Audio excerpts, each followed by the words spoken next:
এই মেরে তুমি দেখা বিয়েতে রাজি হইছো? মুনির সহজ সরল কণ্ঠে সম্মতি দিল। হ্যাঁ, কেন? এইরকম গায়ের রং আমাদের বাড়ির কাউরে দেখছো তুমি? না, দেখিনি বলে এই রঙে আমায় আকর্ষণ জন্মেছে। আকর্ষণ তাও এ রঙে? পাগল হলে নাকি? কালো মাইয়া কোনো মতে আমার বাড়ির বউ হইতে পারবো না। কালো বলেই মিলির বিয়ের দিন ঝামেলা হয় তার গায়ের রং নিয়ে। উপরোক্ত বাক্যটি মিলির হবু শ্বশুরের। মিলির গায়ের রং পছন্দ হয়নি ছেলের বাবার। ছেলের বিয়ের সকল দায়িত্ব দিয়েছিলেন ছেলের উপরেই। ছেলেই জানিয়েছিল ওর মেয়ে পছন্দ হয়েছে। তা জামাল ভূঁইয়া আর মেয়ে দেখতে আসেননি। তাছাড়া ব্যবসার কাজে তিনি অন্য শহরে গিয়েছিলেন।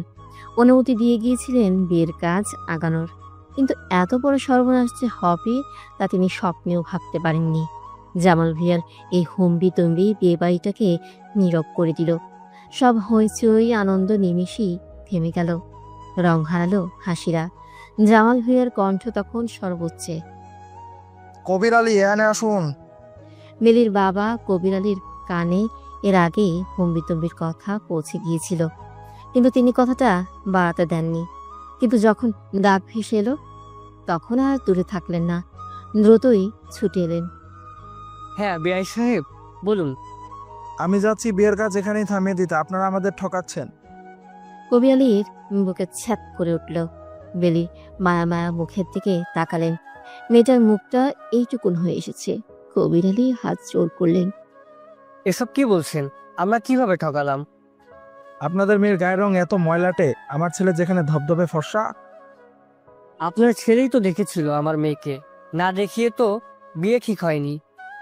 জামাল ভূঁইয়া যুক্তিতে হেরে গেলেও থামলেন না। আমার ছেলের কি সেই বুঝ আছে? বুঝলে তো এ কাজ করতো না।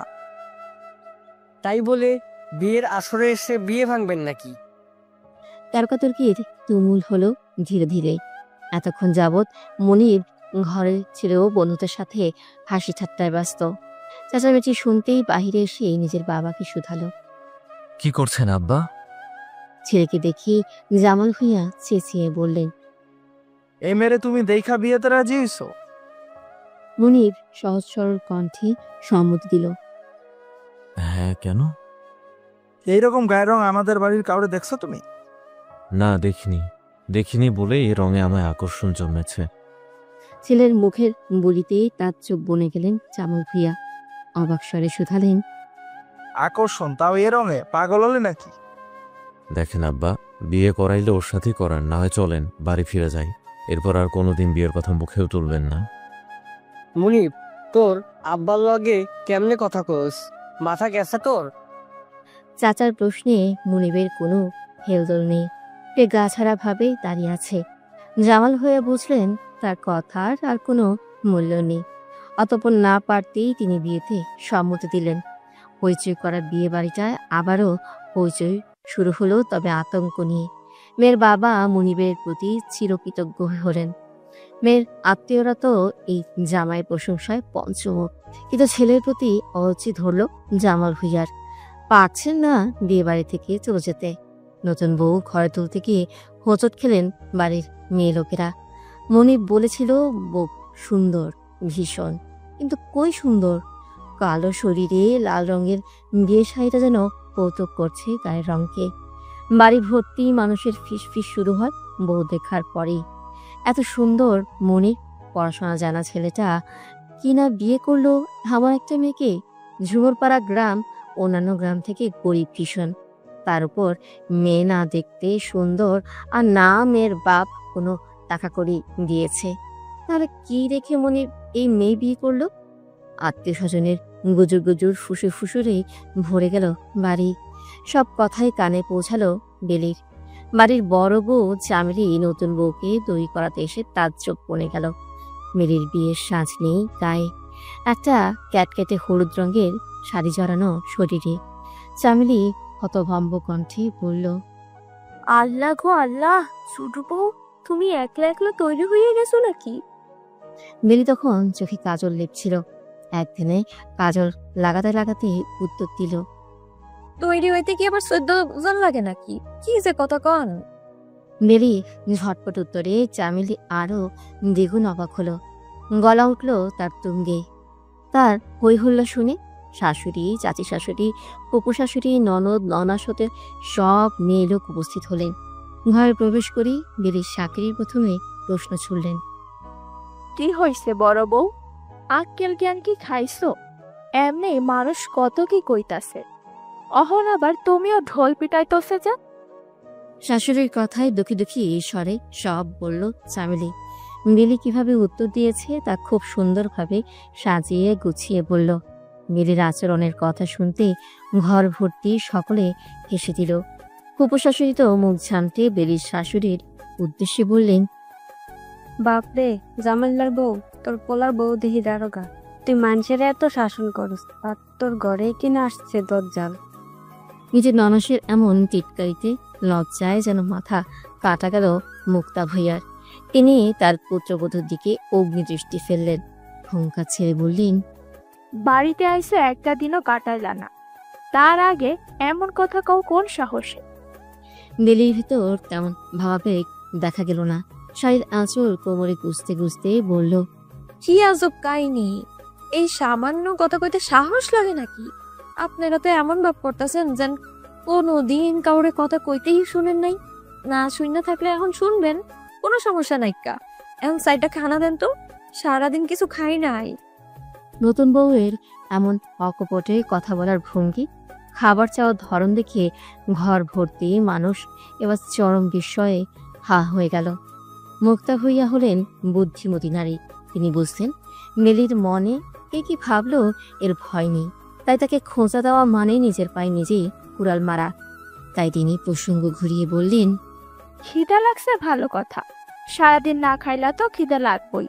তুমি বউ, বড় বউরে দিয়া তোমার খাওন পাড়ামো। তুমি তো নতুন বউ, তাই ঘর ছাইরা বাইর হইও না। রণচণ্ডী মুক্তা ভূঁইয়ার এমন নরম আচরণে খেপে উঠল বড় বউ। আম্মা, আপনি ছোট বউরে কিছু কন্যা যে হেরনি এমন আচরণ সাজে?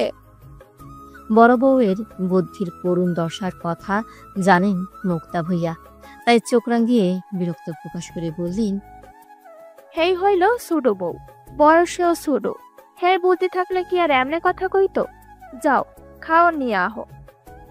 বড় বউ চামেলি শাশুড়ির উপর অসন্তুষ্ট হলো, চলে গেল তাই গটগট করে। মুক্তা ভূঁইয়া ধমকে বাকিরাও এক এক করে বিদায় নিল। পুরো ঘর জুড়ে রইলেন কেবল তিনি এবং নতুন বউ। তুমি এমন আচরণ কেমনে করলা কও তো? তুমি কি জানো না এমনেই তোমারে লইয়া পুরা বাড়ির মানুষ হাসাহাসি করতাছে। লিলি ঠোঁটে লিপস্টিক দিচ্ছিল। শাশুড়ির কথায় তার হাত থেমে গেল। ভ্রু কুঞ্চিত করে বলল, তো হাসলে আমি কি করুম? সবার মুখ ধরে রাখুম? তাজ্জব মুক্তা ভূঁইয়া বিস্মিত স্বরে বললেন, তুমি কি বুঝাইতাছো না? তোমার শরীরের রং লইয়া সবাই তামাশা করতেছে, তার ওপর তোমার এমন জঘন্য আচরণ যদি মানুষ শুনতে পারে তাহলে কি হইব বুঝতে পারো? শাশুড়ির চেয়েও দ্বিগুণ বিস্ময় নিয়ে বেলি শুধালো, আমার গায়ের রং নিয়ে হাসার কি আছে? আমার রং হলুদ, সবুজ নাকি নীল যে দেখলেই হাসি পাইব? বাপ এমন করেন যেন কোনোদিন কালা মানুষ দেখেন নাই চোখে। জানতো এখান থেকে একটু শাস্তি দেন। বিয়ার প্রথম দিনেই এমন ঝগড়াঝাটি ভালো লাগে না একদম। আর কয়েকটা দিন পর থেকে করবো না, জান এখন। মেলির গলার স্বর যথেষ্ট উঁচুতে ছিল বিধায় মোটামুটি যারা কান খাড়া করে রেখেছিল তারা সকলেই সব কিছু শুনেছে। মুক্তা ভূঁইয়া নিজের রাগ সংবরণ করতে দ্রুত পায়ে নতুন বউয়ের ঘর ছেড়ে বেরিয়ে গেলেন। এ মেয়ের মানিজ্যত নাই সেটা তো তার আচরণেই পরিষ্কার। শুধু শুধু এ মেয়ের সাথে লেগেই নিজেরও মান সম্মান নষ্ট করার ইচ্ছে হলো না ওনার। শাশুড়ি বেরিয়ে যেতেই বেলি গলা ছেড়ে গান ধরল, তুমি দিও না গো বাসর ঘরে বাতি ভাইয়া, আমি অন্ধকারে বন্ধ হয়ে যাব মরিয়া। যেতে যেতে মুক্তা ভূঁইয়া অবাক হলেন।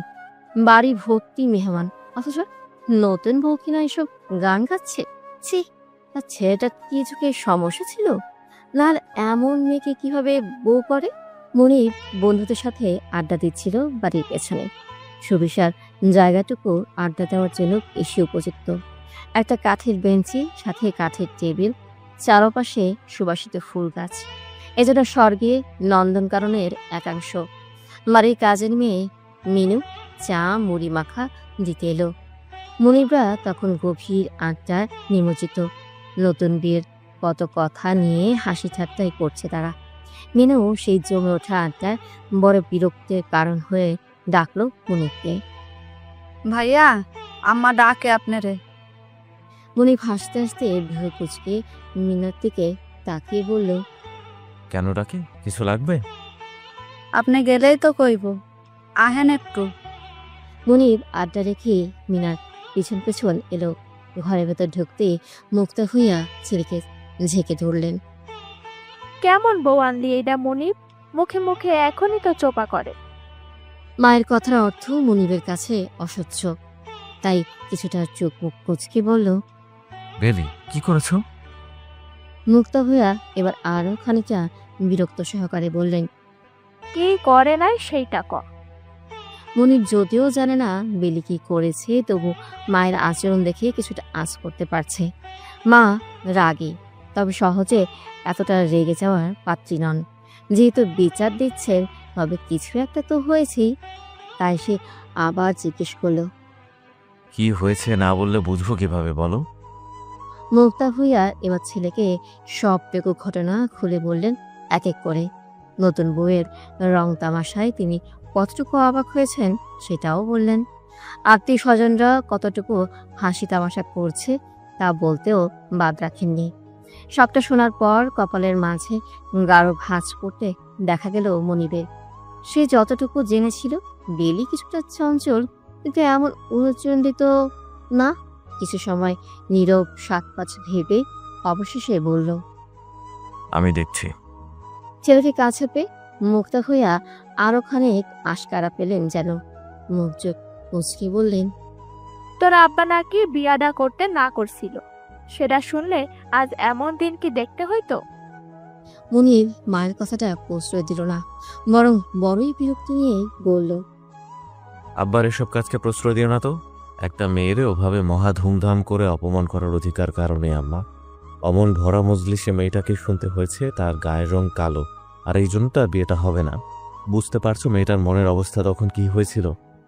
অপমানে ও কতটুকু নিজেকে অসহায় ভেবেছিল। প্রকৃতপক্ষে ওর এমন ব্যবহারের জন্য আমাদের পরিবারে দায়ী। কেউ হুট করেই খারাপ হয়ে যায় না, আমরা এমন পরিস্থিতি তৈরি করি যে সে খারাপ হতে বাধ্য হয়।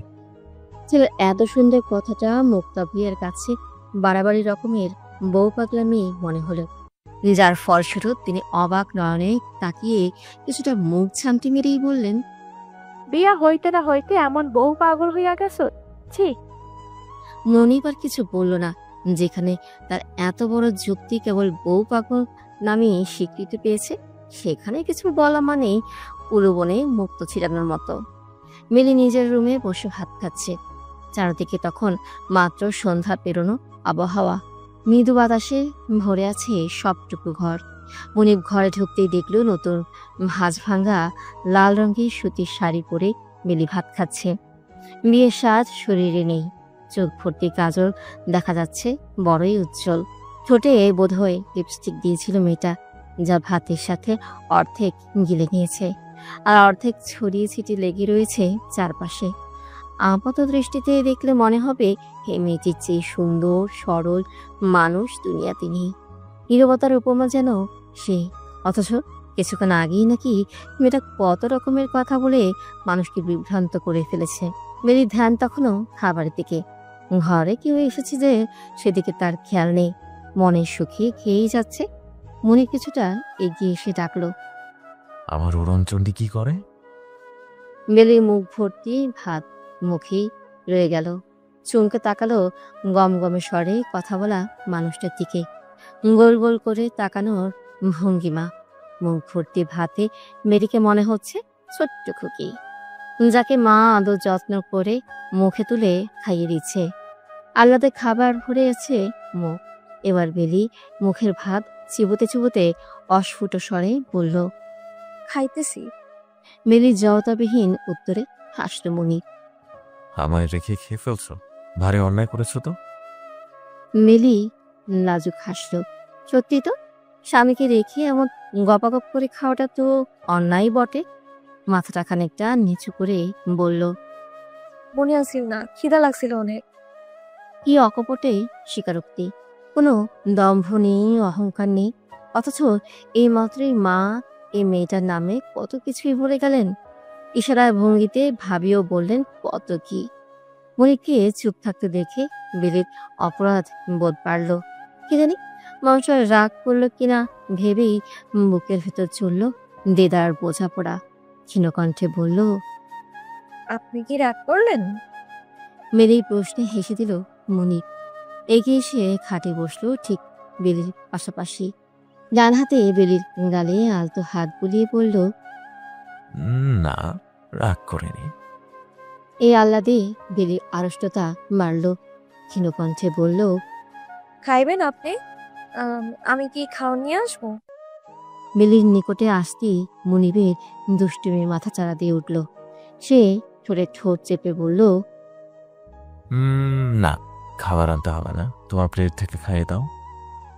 মনিবের এহেন কথায় বেলি চমকে গেল। আঁতকে উঠে বলল, এটা তো এটো, আপনি খাইবেন কি কইরা? এটা আবার কি? স্বামী স্ত্রীর মাঝে এটা বলতে কিছু হয় না। তুমি গিয়ে দিবে খাইয়ে? তাহলে চলে যাচ্ছি। মনিবের চলে যাওয়ার কথা শুনে বেলি ব্যতিব্যস্ত কণ্ঠে বলল, না না, যাইবেন না, দিতেছি। কথা শেষ করে এক লোকমা ভাত ধরল মনিবের মুখের সামনে। মনিব ভাত মুখে নিল, সাথে আলতো কামড় লাগালো বেলির আঙ্গুলে। লজ্জায় বেলি আরো মিয়ে গেল। মাথা এতটাই নামালো যে থুতনির সাথে লেগে গেল বুক। মনিব হো হো করে হাসতে হাসতে বলল, কি হলো, মাথা নামাচ্ছ কেন? আমার দিকে তাকাও। বেলি তাকালো না, বরং মাথা নামিয়ে বিড়বিড় করে জবাব দিল, না, তাকাবো না, আমার শরম লাগে। নির্দ্বিধায় লজ্জা পাওয়ার এমন স্বীকারোক্তিতে মনিব ঘর কাঁপিয়ে হেসে উঠল। এমন তো অসম্ভব মিষ্টি মেয়েকে বিয়ে করেছে ভেবে তার ভেতর ভেতর আনন্দ হলো। বিয়ের রাত পেরোতেই রান্নাঘরে বেলির তলব পড়ল। ভুইয়া বাড়ির প্রচলিত নিয়ম অনুসারে আজ রান্না করবে নতুন বউ। বেলি ভোরে উঠে গোসল সেরেছে, সুন্দর সুতির একটি শাড়ি পরেছে, ঘোমটাও দিয়েছে পটু হাতে। মনিব গিয়েছে বাজারে। যেহেতু আজও অতিথি বাড়িতে বিদ্যমান, সেহেতু মাছ মাংসের তো দরকার। এই জন্যে বাবার সাথে বাজারে যাওয়া তার। বেলি সবে কাজল চোখ ভরে দিয়ে বসেছে খাটে, তখনই তার যা চামেলি উপস্থিত হয় ঘরে। ঢুকতে ঢুকতে বলল, তৈরি হইছো? আম্মা ডাকে পাকের ঘরে, আহো। মিলি পা তুলাচ্ছিল। বড় বউয়ের দিকে তাকিয়ে চিকন ঠোরজোড়া প্রসারিত করে বলল, পাকের ঘরে কেন? আজকে কি রাতে হইব আমারে? হ, বিয়ার পরের দিনে বাড়িতে রাঁধতে হয়। আপনি রাখছিলেন?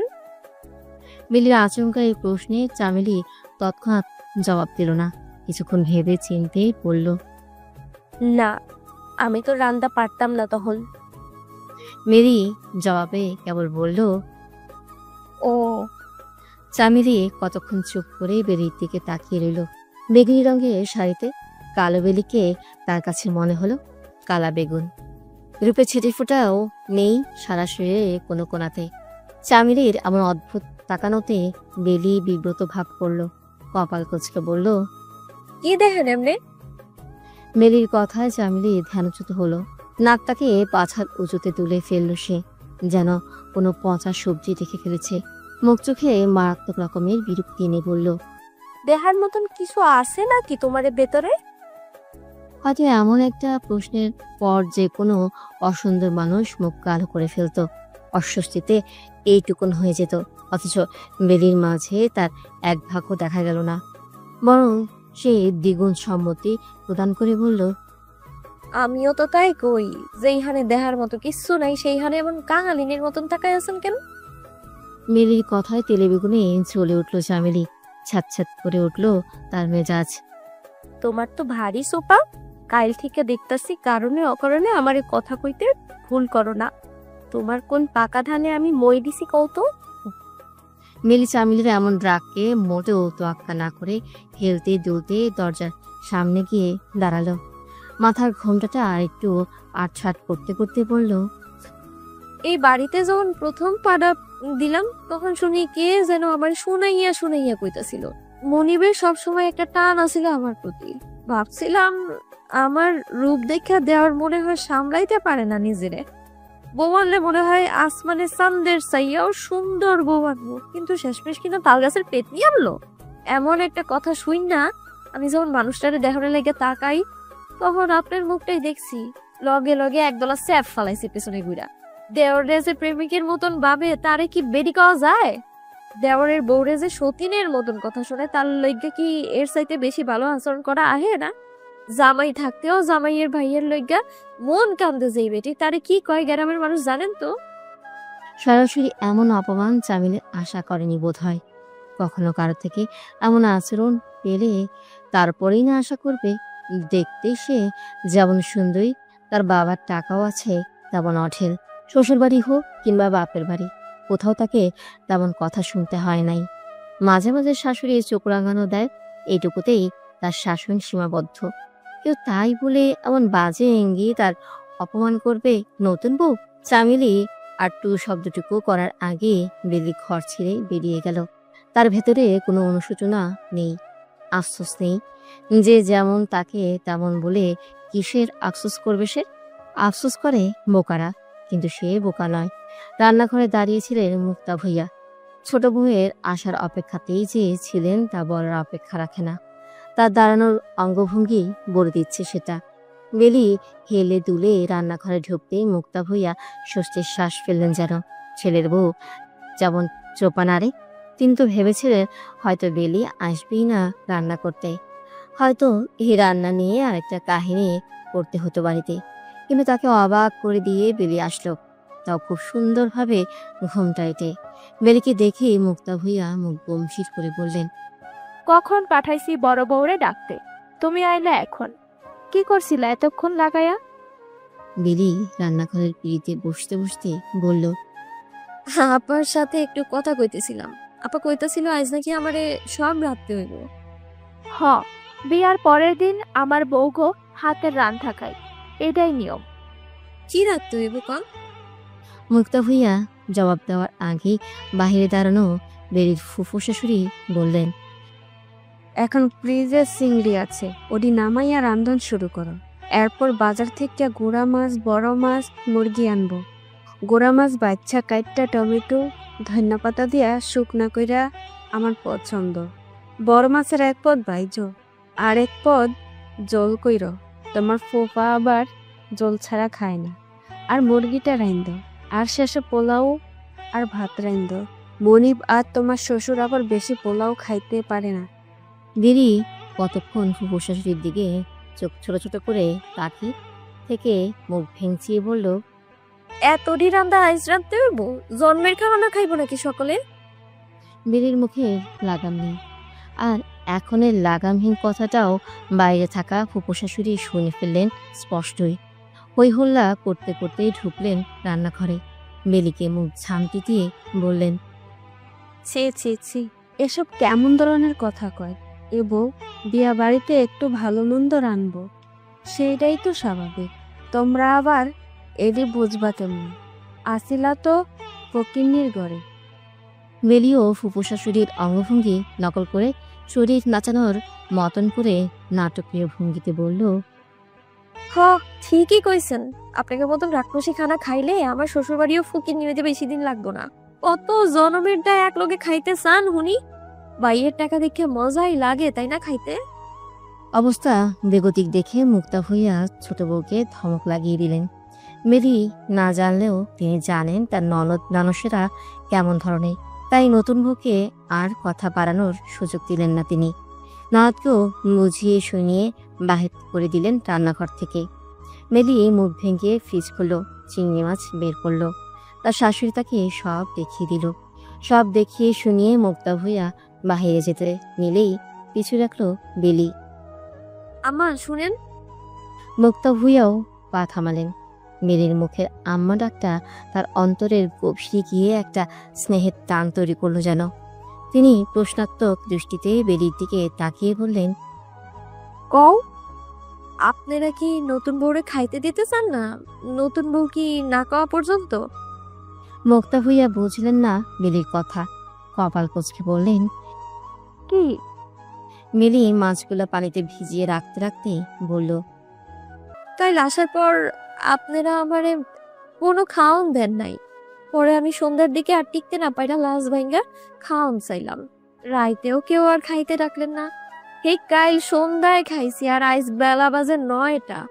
আমি তো মানুষ আম্মা, আমারও তো খিদা লাগে, এটা বুঝেন না আপনারা? নাকি কালা আর গরিব দেখে ভাবেন আল্লাহ আম করে খিদা তৃষ্ণা কিছু দেয় নাই? আমার একটু খাওয়ান দিতে এত গায়ে লাগে আপনাকে আম্মা? অথচ কত পদ জানতে দিলেন নিজে গুলো গা। গরিব গো কি খাইতে মন চায় না? নাকি কালা গো পেট নাই? এতগুলো কথা বেলি এক মনেই নিচের দিকে তাকিয়ে কাজ করতে করতেই বলল। একটাবারও হিংস্রতা দেখায়নি, রাগ দেখিয়েও বলেনি। মুক্তা ভূঁইয়া চুপ করেই রইলেন। এই কথার পরিবর্তে কি বলবেন তা খুঁজে পেলেন না যেন। মেয়ে ততক্ষণই সবজি কাটতে শুরু করেছে। সবজি কাটতে কাটতে বলল, নতুন বউ কিছু কইলে কইবেন বেলাজা, অথচ এমন এমন কাজ কিংবা কথাই আপনারা বলতেছেন যে নতুন বউটার লাশ ভাঙতে হয়েছে বাধ্য হইয়া। কিন্তু আপনাকে দোষ কেউ দেখবো না, দেখবো নতুন বউয়ের দোষ। কেন সে এমন করলো? নতুন বউ হইয়া কেন সোফা করলো এত? একটাবার ভাবেন না সোফা কাটা লাগিয়া আপনারা কতখানি বাধ্য করছেন? বেলির একের পর এক অভিযোগ মাখা বাক্যে মুক্তা হইয়া চুপ করেই থাকেন। এরপর স্তব্ধ পায়ে নিঃশব্দে প্লেটে রুটি মাংস সাজিয়ে পানির গ্লাস সমেত বেলির সামনে রেখে অতি ব্যস্ততা দেখিয়ে বেরিয়ে গেলেন। যেন কি রাজকার্য তিনি রেখে এসেছেন, অথবা নিজেরও প্রথম বউ হওয়ার জীবনের কথা মনে পড়ে গিয়েছে। কেই বা বলতে পারে কে কখন কার ভেতরে নিজের গল্প খুঁজে পায়। আজকে শাশুড়ি একসময় এতটা অবহেলার বউ ছিলেন নিশ্চয়ই। যুগ বদলেছে, অবস্থান বদলেছে, তাই হয়তো তিনি যা পাননি তা আরেকজনকে দিতে এত কৃপণতা। বেরি রান্নায় বেশ পটু বের হলো। এক হাতে সামলে নিচ্ছে বিরাট রান্না বান্না। কাজের খালা টুকটাক আকপাজ করে দিতে এলেও বেলি সাহায্য লাগবে না বলে তাকে বিশ্রাম করতে পাঠিয়েছে। এতে কাজের খালা এত বেশি খুশি হলেন যে পুরো বাড়িতে ঘুরে ঘুরে নতুন বউয়ের গুণগান শুরু করে দিলেন। মনিব বাজার করা সামগ্রী ভ্যানে করে পাঠিয়ে নিজে গিয়েছিল আরেকটা কাজে। ফিরতে ফিরতে বাজত দুপুর 1টা। বাড়ির মোটামুটি সকলে তখন বাহিরের জায়গাটায় বসে হাসি ঠাট্টায় ব্যস্ত। মনিব সেই ফাঁকে বাড়ির ভেতরে চলে গেল। ভেতরে ঢুকতেই রান্নাঘরে খুটখাট শব্দ শুনে উকি মারতেই ঘর মাকত বেলিকে দেখল। ঘামে ভিজে একাকার এটা শরীর, এক মনে কাজই করে যাচ্ছে। মনিব কোনো রকমে বিরক্ত না করে নিজের ঘরে চলে গেল। মেলির রান্না প্রায় ঘনিয়ে এসেছে, পোলাও রান্না বাকি আছে কেবল। তার মধ্যে সে পিঠে অনুভব করলো শীতল বাতাস। কিছুটা চমকেই গেল। এমন ভ্যাপসা গরমে বাতাসটা এতই আচমকা ছিল যে সে থমকে গিয়েছিল। তৎক্ষণাৎ পেছনে তাকাতেই দেখল রান্নাঘরের দরজায় একটা ছোট টেবিল ফ্যান রাখা, যা চলছে ঝড়ের গতিতে। ভ্যাপসা গরমটা নিমিষে হাওয়ায় উড়ে গেল যেন। বেলি বুঝে উঠতে পারল না এ বাড়িতে তার এমন কোন শুভাকাঙ্ক্ষী আছে যে এতটা উপকার করলো। বেলিকে অবাক করে দিয়ে হাসতে হাসতে রান্নাঘরের দরজায় দাঁড়ালো মনি। চোখে মুখে উপচে পড়ছে স্নিগ্ধতা। ভ্রু নাচিয়ে বলল, কি আমার মল্লিকা, রান্না করছো বুঝি? মনিবের সম্বোধনে বেলি অবাক ভাব লজ্জায় পরিণত হলো। মৃদুস্বরে বলল, রান্দি। কি রাধু? মেলা কিছু। আপনি যে রাক্ষসীর গোষ্ঠী, মেলা না রানলে নাকি মুখে দিতে পারে না। মনিব হো হো করে হেসে দিল বেলির কথার ভঙ্গিতে। এগিয়ে এসে বেলির মাথায় আদরে হাত বুলিয়ে বলল, তাই বুঝি? আমার গোষ্ঠী একটু একটু কষ্ট দিয়েছে উড়ন চটিকে, তাই না? সেজন্যই কি এত রাগ? বেলি নিচু মাথা খানিক উঁচুতে তুলে তাকালো মনিবের দিকে। চোখ ছলছল জল নিয়ে বলল, একটু একটু। মনিব আরেকটু এগিয়ে এসে বেলির গালে ছোট ছোট স্নেহে আলতো চড় দিয়ে বলল, না তো, বেশি বেশি। তার জন্যই তো আমি একটু বেশি ভালোবাসা দিয়ে যাচ্ছি। পর মানুষের দুঃখ নাকি আপন মানুষের ভালোবাসা ভুলিয়ে দিতে পারে? তবে কি আমার ভালোবাসা এতটাই কম পড়েছে যে আমার মল্লিকার দুঃখ ঘুরছে না? মনিবের শক্ত কথা বুঝলো না বেলি। অবুঝ চোখে তাকিয়ে রইল। আবার হয়তো বুঝলো, কিন্তু কিচ্ছু বলল না। কিছু জিনিস না বুঝতে পারাই ভালো। বেশি বুঝে ফেললে সমস্যা আছে, তখন স্বার্থপর হওয়া যায় না। নিজের জন্য নিজেকে একমাত্র মানুষ ভাবা যায় না, তখন অন্যের উপর নির্ভরশীল হয়ে পড়ে। আমরা ভাবি আমাদের তো অমুক আছে, সেই আমাদের বাঁচাবে। কিন্তু দিন শেষে তো অমুকরা সবসময় থেকে যায় না। ভুঁইয়া বাড়ির খাবার টেবিল বিশাল বড়, আত্মীয় স্বজন বেশি বিধায় প্রথম থেকেই সব কিছু একটু বিশাল বিশাল করে তৈরি করা হয়েছে। এখন বিয়ে অনুষ্ঠান বিধায় মানুষ তাদের বাড়িতে বেশি আসলো তেমনটা নয়, বাড়িতে অনুষ্ঠান না থাকলেও মানুষে ভরে থাকে। বেলির ফুফু শাশুড়ি তো বেশিরভাগ সময়ই এ বাড়িতেই থাকেন, নামমাত্র নিজের বাড়ি যান। বড় জায়ের বাপ মাও উছিলা পেলেই এ বাড়িতে হানা দেয়। এরপর আছে ফুফু শাশুড়ির ঘরের ননদ, ননস, চাচাতো দেবর, যা নতে পারে মন উজাড় করে নাকি কৃপণতা করে তাই বোঝা যায় এই নিয়মের মাধ্যমে। সকলেই খেতে বসেছে। জামাল ভুঁইয়া মুখ চোখ অন্ধকার করে রেখেছেন বরাবরের মতন। নিজের অত্যন্ত অপছন্দের মেয়েটির হাতের রান্না খেতেও তার রুচিতে রুচ্ছে না, তবুও নিয়ম যা তা তো করতেই হবে। বাড়ি ভর্তি মানুষের সামনে তো আর তামাশা করা যায় না। সকলে খাবার খেতে বসলো। খাবার টেবিলে মহিবকে পাওয়া গেল না। সে বসে রইল কিছুটা দূরে একটা মোড়ায়। তার নাকি পেট ব্যথা করছে, তাই এখন খেতে পারবে না। সকলে জোরাজুরি করলেও সে উঠে এলো না, বরং ঠায় বসে রইল সেখানেই। সকলে বিশ্রামও করতে বলল, অথচ বিশ্রাম করতেও গেল না সে। অবাধ্য ছেলের উপর জামাল ভুঁইয়া আর একটু রাগলেন। বিয়ে তো করেনি, যেন হাতের 5 পা দেখে ফেলেছে ছেলেটা। কারো কোনো কথাকে তোয়াক্কাই করছে না যেন। নতুন বউ মাছ ভাজার পর তো মাছের তরকারি দিবা, তুমি ডাল দিতাছো কেন তোমার ফুফারে? ফুপু শাশুড়ির কথায় বেলি ডাল দিতে গিয়ে থামলো। ঘাড় ঘুরিয়ে ফুপু শাশুড়ির দিকে তাকিয়ে একদম সহজ সরল স্বরে বলল, তরকারি তো জাল হইছে। বেলির কথায় আগামাথা না বোঝায় ফুপুর মুখ চোখে বিব্রত বোধটা ফুটে উঠল। তার স্বরে বললেন, তো জাল হয়েছে তো কি হয়েছে, হ্যাঁ কি পোলা পাইন? বেলিও ফুপুর মতো নাটকীয় ভঙ্গিতে মুখ চোখ ঘোরাতে ঘোরাতে বলল, রামধনের সময় না আপনি কইলেন ফুপা জাল খাইতে পারেন না দেখা মাছ বাজতে, বাজলাম তো মাছ। এছাড়া তরকারি মাংস সবটাই জাল হয়েছে ডাইল ভাতে, আর এর লাগে তো ফুপারে ডাইল দিতেছি যেন জাল না লাগে। খাবার টেবিলে এক লহমায় স্রোতের মতন নীরবতা বইয়ে গেল। বেলির কথাটা এতই অপ্রত্যাশিত ছিল যে মিনিট সবাই চুপ করেই রইল। উনি ভা করে দূর হতেই বেলির দিকে তাকিয়ে রইল। মেয়েটা চালাক নাকি বোকা তা ভাবতে লাগলো অবাক চোখে। এরপর নীরবতা ভেঙে প্রথম হাসিটা সেই দিল। বেশ জোরে শব্দ করেই হেসে উঠল। তার সাথে তাল মিলিয়ে রীতিমতো একটা হাসির ঝড় উঠে গেল টেবিলে। হাসলেন ফুফা শ্বশুর পাবেল ভুঁইয়াও। ফুফু শাশুড়ি তো কতক্ষণ এতই তবদা খেয়ে দাঁড়িয়েছিলেন যেন মূর্তি হয়ে গিয়েছেন। হাসির শব্দ দাপুটে ভাবে বাড়তেই তিনি রেগে মেগে আগুন। চোখের রাগে যেন ভস্য করে ফেলবেন বেলিকে। পাবেল ভুঁইয়া বেলির শ্বশুরকে উদ্দেশ্য করে বললেন, ভাই সাহেব, বউ একটা আনছেন মনের মতন। এমন বুদ্ধি কয়জনেরই বা থাকে, কয়জনেরই বা এমন হাসাইতে জানে। জামাল ভুঁইয়া এতক্ষণ চুপ করেছিলেন। বোনের জামাইয়ের প্রশংসায় দুবার একটু মাথা নাড়িয়ে খেতে লাগলেন। তুমি সব জায়গায় এমন সবাইরে মাথায় উড়ায় বানাতো। এই মাইয়া অহন তোমার লেগে যে এই অশ্রদ্ধার কামটা করলো, তারপরেও তুমি কেমনে অসুনাম গাও? সবাই কি ঠাট্টার পাত্র লাগে ওর? বেলি ডাগর ডাগর নেত্রচুকুল মিলে মুখ ভেঙচিয়ে বলল, ঠাট্টা করলাম কই? আপনি কইছেন দেখেই তো আমি কইলাম। আপনার কথা অক্ষরে অক্ষরে শুনলাম, তাও আপনি রাগ করেন। আর কি করলে আপনার মন পাবো কন্ত? পাবেল ভুঁইয়া স্ত্রীকে তর্ক আর বাড়াতে না দিয়ে পরিস্থিতি স্বাভাবিক করার জন্য নিজের স্ত্রীকে বললেন, চুপ থাকো তো তানু। এরপর থেমে বেলিকে বললেন, দেন আম্মা, ডালাইয়া দেন। ঝাল খাইতে যেহেতু পারি না, সেহেতু ডাল দিয়াই না হয় খাইলাম। ডাল দেওয়ার অনুমতি পেলেও বেলি ডাল দিল না, বরং রান্নাঘর থেকে দুটো সিরামিকের বাটি নিয়ে এলো ঢাকনা দেওয়া। সুন্দর বাটিগুলো ফুপা শ্বশুরের প্লেটের সামনে সাজিয়ে রাখতে রাখতে বলল, আজকে না হয় একটু জাল খাইলেনি, নতুন বউয়ের হাতের জাল খাইয়া দোয়া কইরা দিয়ে যাবেন ফুপা। সবাইকে অবাক করে দিয়ে বেলি সিরামিকের ঢাকনা খুলতেই সুন্দর মুরগির মাংস আর রুই মাছের তরকারি দেখা গেল। কি সুন্দর করে বাটিতে রাখা। মেলির শাশুড়ি এতক্ষণ পর মুখ খুলেন, অবাক কণ্ঠে বললেন, এইগুলো আলাদা কেন? আর আলাদা করে পাকের ঘরেই কেন রাখছো? বেলি মাছের তরকারি ফুপা শ্বশুরের পাতে দিতে দিতে বলল, এগুলা জাল কম দিয়ে আলাদা রাখছি, এর জন্যই আলাদা করে রাখছিলাম। আর আপনারা নতুন বউয়ের মন পরীক্ষা করতে পারেন, আর নতুন বউ শ্বশুর বাড়ির মানুষের মন পরীক্ষা করতে পারবো না? আমার ফুপা শ্বশুরের মন পরীক্ষা করার লাগেই তো এগুলো রান্না করে রাখছিলাম।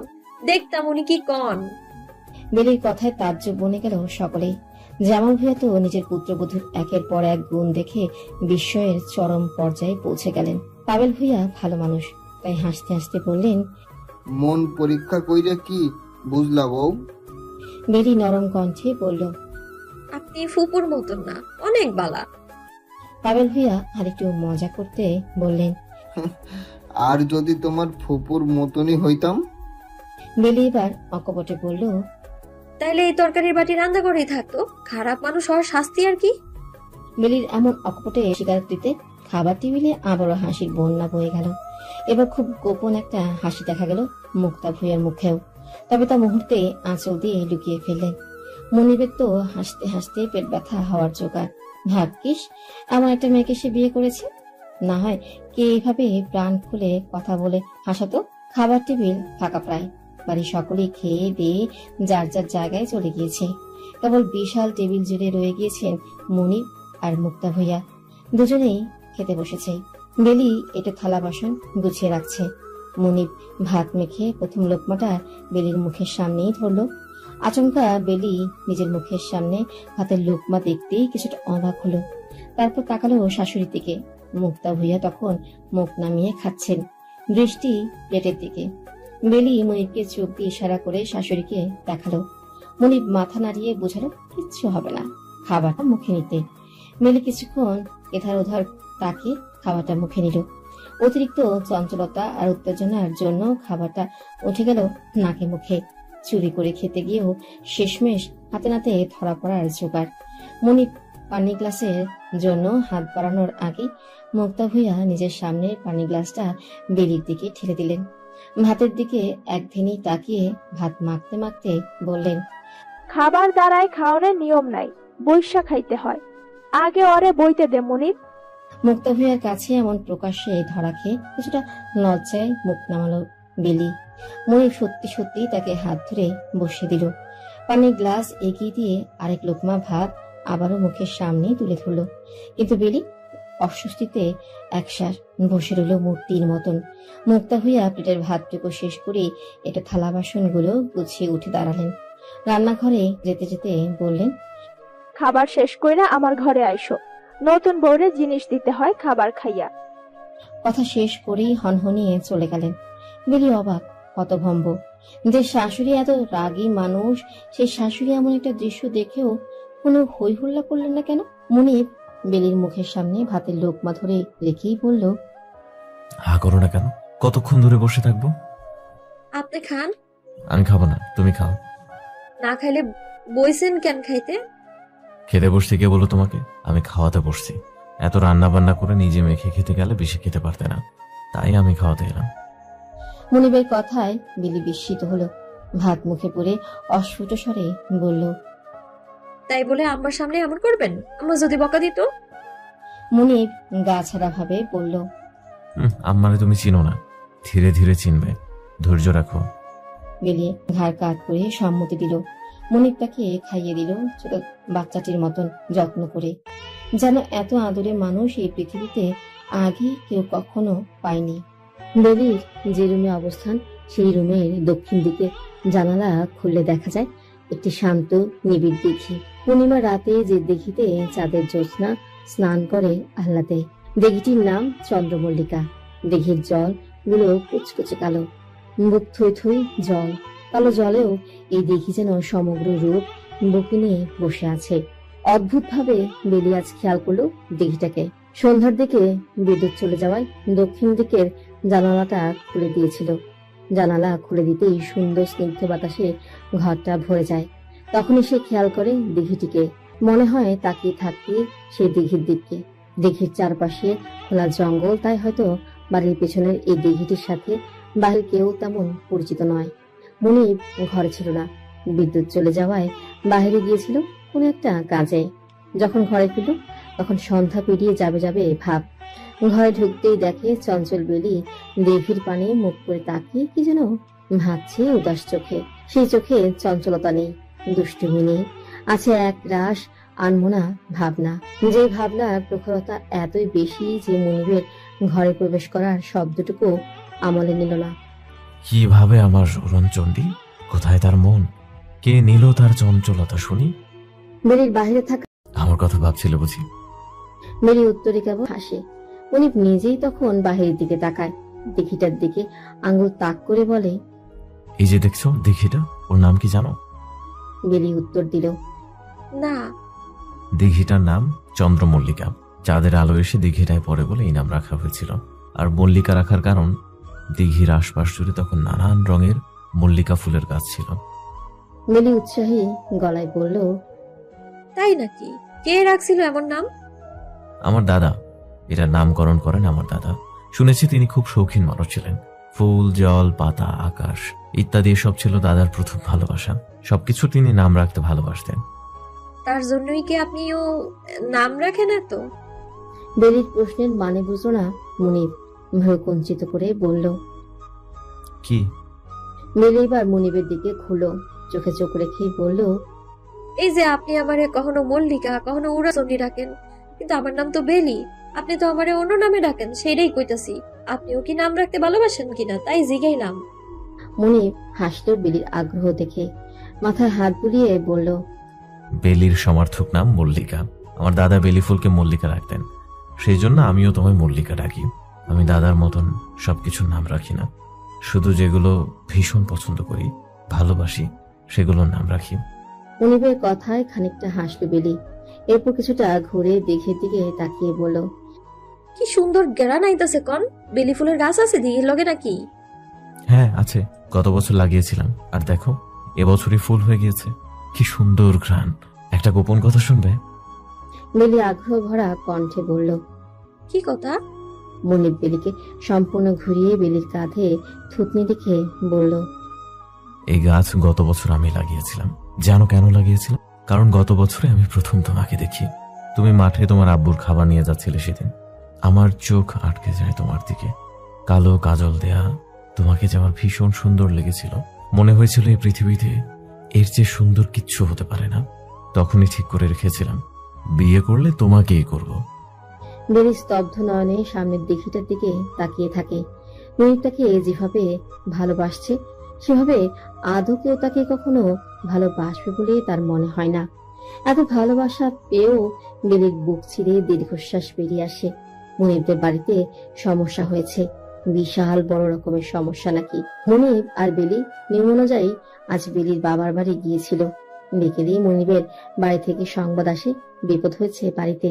উঠোনে মাদুর পেতে বসে আড্ডা দিচ্ছিল বেলির কাজিন, ভাই বোন, মুনিব সকলে। বেলি মায়ের সাথে রান্নাঘরে ছিল। তার মাঝে মুনিব কাছে কল আসে। মুনিব এক মুহূর্ত অপেক্ষা না করে বাড়ির দিকে রওনা হয়। পাশের গ্রামেই বাড়ি হওয়ায় যেতে তেমন অসুবিধা হয়নি, কিন্তু সে বেলিকে নিল না, বলল 2 দিন থাকতে। এমনিতেই বাবা মা ছেড়ে শ্বশুর বাড়ি গিয়ে থাকতে মেয়েটার ভীষণ মন খারাপ হয়। আর কেউ না জানলেও মুনিব সেটা জানেই বুঝে। মুনিবকে এত হন্তদন্ত হয়ে যেতে দেখে বেলির বাড়ির সকলেই জানতে চায় কি হয়েছে, কিন্তু মুনিব কিচ্ছু বলে না, পাছে শ্বশুর বাড়ির লোকেরা চিন্তা করবে সেই ভেবে।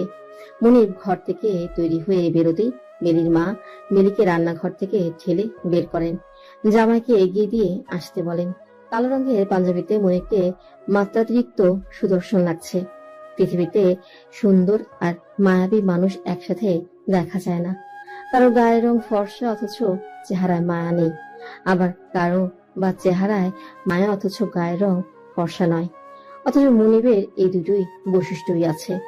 দেখতে যেমন সুন্দর সে, তেমন গায়ের রঙও ফর্সা, রাজপুত্রের মতন লাগে তাকে। কোথাও কোনো খুঁত নেই মানুষটার।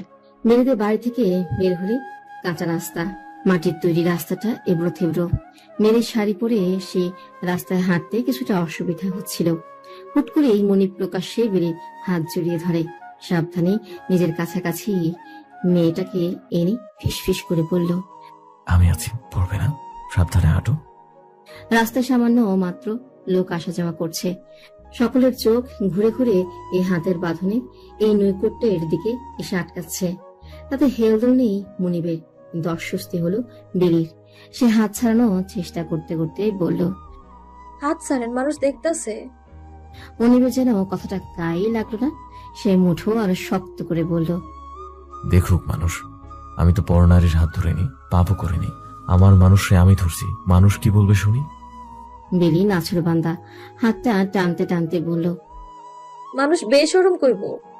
বলুক, বউকে ধরলে যদি বেশরম হতে হয় তবে আমি তাতেই রাজি। বেলি আরো কিছু বলল। লোকটার সাথে শক্তি কিংবা কথা কোনোটাতেই পারবে না জেনেও সে চুপ হয়ে গেল। কিছু রাস্তা যেতেই রিকশায় উঠল মুনিব। বেলিকে ছেড়ে যেতে যেন তার মন টানছে না, তবু যেতে তো হবেই। রিকশায় উঠে মন খারাপ করে বলল, তুমি চিন্তা করো না, কাল সকালে আমি আসার চেষ্টা করব। আর সমস্যা যদি মিটে যায় তবে আজ রাতেই আসবো। তুমি ভালো মতো খাওয়া দাওয়া করো, আর রাতে কল দিব না তোমার আব্বুর ফোনে। মোবাইলটার সাথে রেখো, বাড়ি গেলে তোমাকে একটা মোবাইল কিনে দেবো, কেমন? যাও, বাড়ি ফিরে যাও, আমি আসছি, কেমন? বেলি ঘাড় কাত করে সম্মতি দিল। মুনিবের যেতে ইচ্ছে করছে না, তবু অনিচ্ছা নিয়েই রিক্সা চালককে বলল গন্তব্য ধরতে। বেলি দাঁড়িয়ে রইল কতক্ষণ। রিক্সা চোখের দৃষ্টিসীমানা পার না হওয়া অব্দি দাঁড়িয়ে রইল। মুনিবের রিক্সা চলে যেতেই সে বাড়ির দিকে হাঁটা আরম্ভ করলো। দু কদম গিয়ে উষ্টাও খেলো। বাড়ির সামনে আসতেই দেখলো তার মা দাঁড়িয়ে আছেন, ঠোঁটে হাসি। মেয়েকে দেখেই ভদ্র মহিলা বললেন, দেখলি তো বেলি, কত ভালো পোলার লগে তোরে বিয়া দিলাম। এমন জামাই কয়জনের কপালে থাকে ক? মায়ের কথায় হাসলে বেলি। বিদ্রুপ করে বলল, হ, অনেক বালা বিয়া দিছো তোমরা।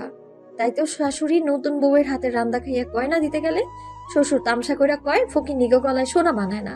আমার মতন কালা মাইনসের শৈলে নাকি সেই সোনার হার নাকি বান্দরের গলায় মুক্তার মতন লাগে।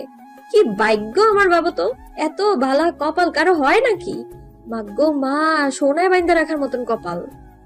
কথা শেষ করেই মাকে কিছু না বলতে দিয়ে বাড়ির ভেতরে চলে গেল বেলি। ভদ্রমহিলা মেয়ের যাওয়ার পানে তাকিয়ে রইলেন নির্নিমেষ। বেলির শ্বশুর বাড়ির গহনা চুরির ঘটনা আর গোপন রইল না, গ্রামে গ্রামে ছড়িয়ে গেল বিকেল পেরোতে পেরোতেই। বেলির বাবা করিম হাসান বাজারে একজনের মুখে খবরটা শুনে হন্তদন্ত হয়ে বাড়িতে এলেন। বেলিরা তখন সেই উঠোনের মাঝুরেই বসে আছে, কথা বলছিল কিছু একটা নিয়ে। কবির হাসান বাড়িতে ঢুকেই মেয়েকে বললেন, বেলি, জামাই বাইতে গেল কেন, জানোস কিছু? জিগাইছিলি? কথায় ব্যস্ত থাকা সকলে ধ্যান ঘুরে কবির হাসানের দিকে এসে নিবদ্ধ হলো। বেলি ভ্রুকুঞ্চিত করে বলল, না তো জানি না, কয় নাই তো কিছু। কবির হাসান এগিয়ে এসে বললেন, তোর শ্বশুর বাড়িতে নাকি বিরাট চুরি হয়েছে। টগো যত গয়নাপত্র আছে সব নাকি চুরি হইয়া গেছে। ভরি ভরি গহনা টিকি নাও নাই। তোর শ্বশুর তো শোকে কয়েকবার জ্ঞান হারাইয়া লইছে। মাদুরে বসে সকলে তাজ্জব বনে যায়। বেলি তো বিচলিত ভঙ্গিতে দাঁড়িয়ে গেল। কবির হাসান মেয়েকে তাড়া দিয়ে বললেন, আইস তোর ওইখানে থাকা উচিত মা, উঠ, তোরে হইয়া নে, আমি নিয়ে যাবো তোরে এখন। জামাই তোরে যে কেন নিল না, তুই ওই বাড়ির বউ, এই বিপদে তো তোর ওইখানেই থাকা উচিত। বেলি বাবার কথায় সম্মতি দিল। ব্যতিব্যস্ত পায়ে ছুটল ঘর তৈরি হতে। পেছন পেছন এলেন বেলির মাও। মেয়ের ঘরে ঢুকে দরজা আটকে মেয়ের দিকে তাকিয়ে রইলেন। মাকে দেখে বেলি শুধালো, কি হয়েছে? মানসুরা বেগম বেলির কাছে এসে বহু সাবধানে বললেন, গয়নাটি কই রাখছ বেলি? আম্মা, আমি হয়তো একটু বেশি ঝগড়া করি, তাই বললা তুমি আমার চোর বানাইতে পারো না? মেয়ের উগ্র কণ্ঠে মানসুরা বেগম কিছুটা থতমত খেলেন। অতঃপর মেঘমদ স্বরে বললেন, না, আমি ভাবছিলাম হয়তো তুই রাগ কইরা পালাইছ। এতটি গয়না আমি রাগ করে পালাবো? আমার এত ক্ষমতা আছে নাকি? বেশি বিরক্তি নিয়েই বলল বেলি। মানসুরা বেগম আর জবাব দিলেন না, চুপ করে ঘর থেকে বেরিয়ে গেলেন। বেলি মায়ের যাওয়ার পানেই তাকিয়ে হতাশ শ্বাস ফেলে তৈরি হওয়ায় মনোযোগ দিল। রাত হলেও ভুইয়া বাড়ির সকল ঘরে ঘরে আলো জ্বালানো, নিদ্রার আভাসটুকু নেই কারো চোখে। এতগুলো গহনা হারানোর পর শোকে যেন পাথর হয়ে গিয়েছেন মনিবের বাবা। বেলি রান্নাঘর থেকে খাবার এনে এক এক করে টেবিলে রাখলো সাজিয়ে। অতঃপর সবাইকেই খেতে ডাকলো। শ্বশুরের ঘরে গেল শ্বশুর শাশুড়ি আর স্বামীকে ডাকতে। ঘরের মাঝে চুপচাপ মা বাবার সাথে বসেছিল মনিব। বেলি দরজায় দাঁড়িয়ে বলল, মা, খাওন বাড়ছি, খাইতে আসেন। মুক্তা হইয়া স্বামীর পায়ে তেল মালিশ করছিলেন। বেলি কণ্ঠ পেতেই সকলের দৃষ্টি গিয়ে আটকালো দরজায়। জামাল ভুইয়া তো চোখ মিলেই ওকে দেখে খ্যাক খ্যাক করে উঠলেন। ও আমার ঘরের সামনে কি করে? ওরা যাইতে বলো মুক্তা, বাড়িতে বউ তুলতে না তুলতে এত বড় সর্বনাশ হইলো আমার। আর লগে কুফা আইলো আমার বাড়িটায়। মুনির বাবার আক্রোশের তীব্র প্রতিবাদ করে বলল, আব্বা, ওর সাথে আপনি ভালোভাবে কথা না বলতে পারলে বলবেন না। সব ব্যাপারে আপনি এমন বাড়াবাড়ি করতে পারেন না আব্বা। দেখছো দেখছো আমার নিজের ছেলে নাকি আমার লগে এমন আচরণ করতে পারে। বাপের প্রতি আর কোনো টান নাই। 2 দিনের বইয়ের লাইগা যেন দুনিয়া আটকায়া যাইতেছে। 2 দিনের বউ হোক আর 1 দিনের, কথা তো দিয়েছি চিরজীবন পাশে থাকার। আপনার আচরণ ঠিক করেন আব্বা।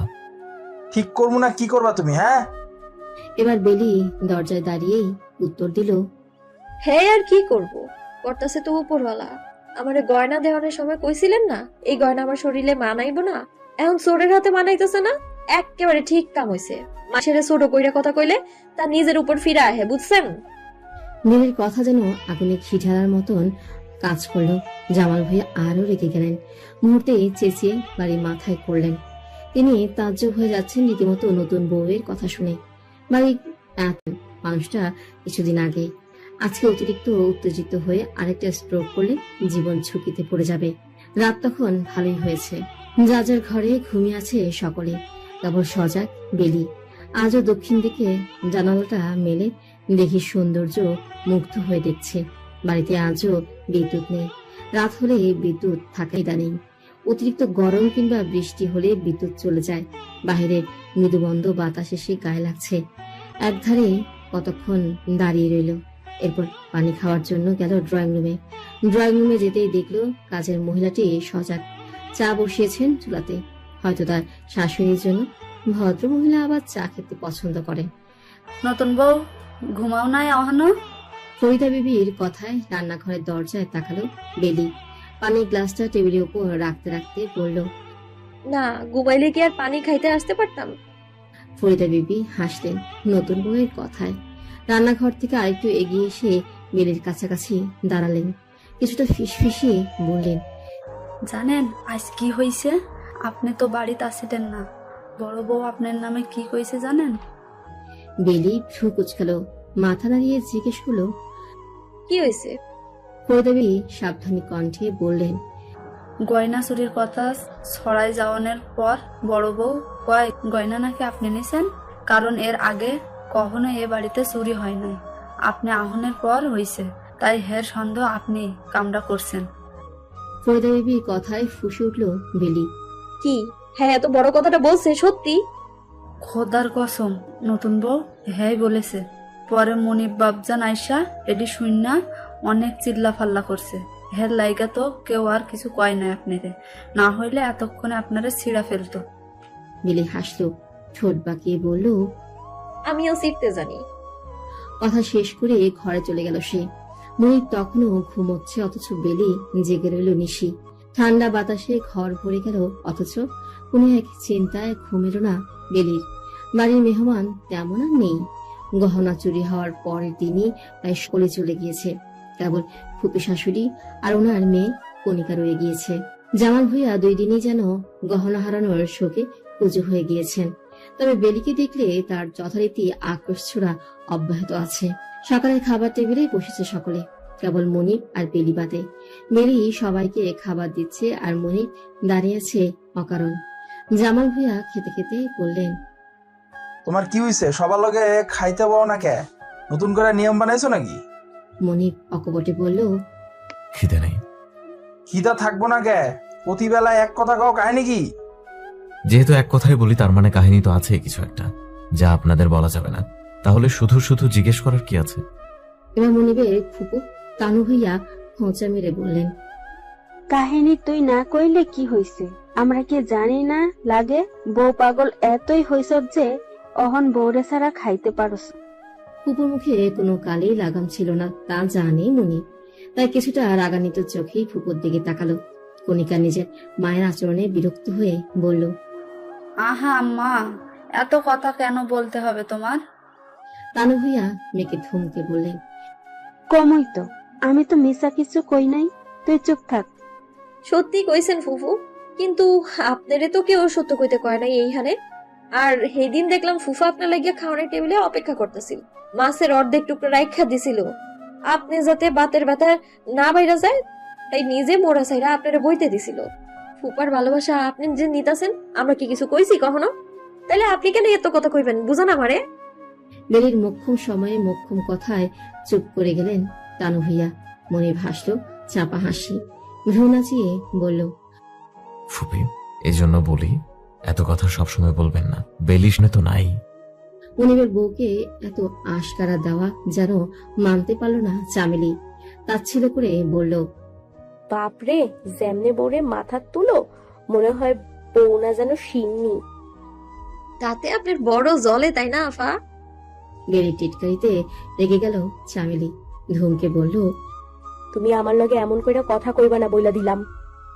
তাইলে আপনিও হুদাই খোসা দিয়েন না, খোসা দিলে খোসা খাইতেই হইব।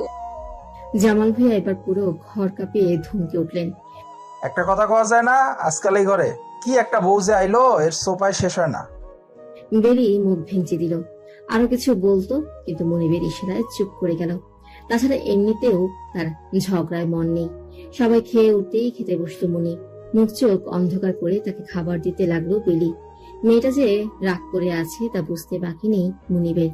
তাই সে বেলির ডান হাতটা টেনে ধরলো, মৃদু স্বরে বলল, রাগ করেছ? বেলি টেনে হাতটা ছাড়িয়ে নিল। কণ্ঠ ভার করে বলল, না, রাগ করবো কেন, খুশি হইছে। আপনার আব্বা কইলো আমি নাকি চোপা করি, তো আমি খুশি হবো না? এমন একটা কথা হই না। আব্বা ভালো হোক, তারপর তুমি তার কথার উত্তর দিয়ে দিও, কেমন? এখন তো আব্বুর শরীরটা একটু খারাপ, তাকে উত্তেজিত করা যাবে না, না হয় সমস্যা হবে। বেলি আর কথা বলো না, মুখ ফুলিয়েই রাখলো। মনিব খাবার নিয়ে মুখের সামনেই ধরতেই মুখ ফিরিয়ে নিল। মনিব হাত ধরে টেনে বসিয়ে খাবার করে দিল মেয়েটার মুখে। মাথায় হাত বুলিয়ে বলল, শোনো, রাগ করো না, আজ বিকেলে তোমাকে মেলায় ঘুরতে নিয়ে যাব, কেমন? এবার বোধ হয় রাগ করলো বেলির। মুখের খাবার চিবোতে চিবোতে বলল, সত্যি? একদম সত্যি। পুরো বাড়ি ঘুমে নিমগ্ন। হুট করে চেঁচামেচির শব্দে কান খাড়া হলো মনিবের। অজাক হয়ে দেখলো এই রাতে বেলি তার পাশে নেই। ড্রয়িং রুম থেকে তাহলে নিশ্চয়ই মেয়েটাই চেঁচাচ্ছে। মনিব আর সাত পাঁচ না ভেবে ছুটে গেল। বেলি টেবিলের সাথে দাঁড়িয়ে কাঁপছে। মনিব যেতেই জড়িয়ে ধরলো তাকে। ততক্ষণে সজাগ হয়ে গিয়েছে সকলে। বাহির থেকে ছুটে আসতে দেখা গেল ফরিদা বিবিকে, হাতে মোটা লাঠি।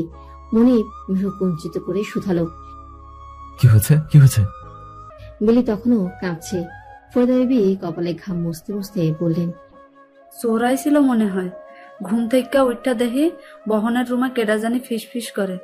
আমি জিগাইলাম কে, কোনো জবাব আইল না। এরপর দেখলাম বড় বউয়ের দরজা শব্দ হইল, আর ছোট বউ দৌড়াই আইসা চিৎকার দিল ভয়ে। জামাল ভুইয়ার কপালে গাঢ় ভাঁজ পড়ল। ওনার বাড়িতে চোর আসছে আজকাল, ব্যাপারটা যেন হজম হলো না। বড় বউয়ের রুমের দরজার দিকে তাকিয়ে দেখলেন দরজা আটকানো। দরজার সামনে পায়ের ছাপ রয়েছে কারো। বড় বউ এত বেশি ঘুমে নিমজ্জিত ছিল যে তার দরজায় পরপর অনেকগুলো কষাঘাত করার পর সে দরজা খুলো।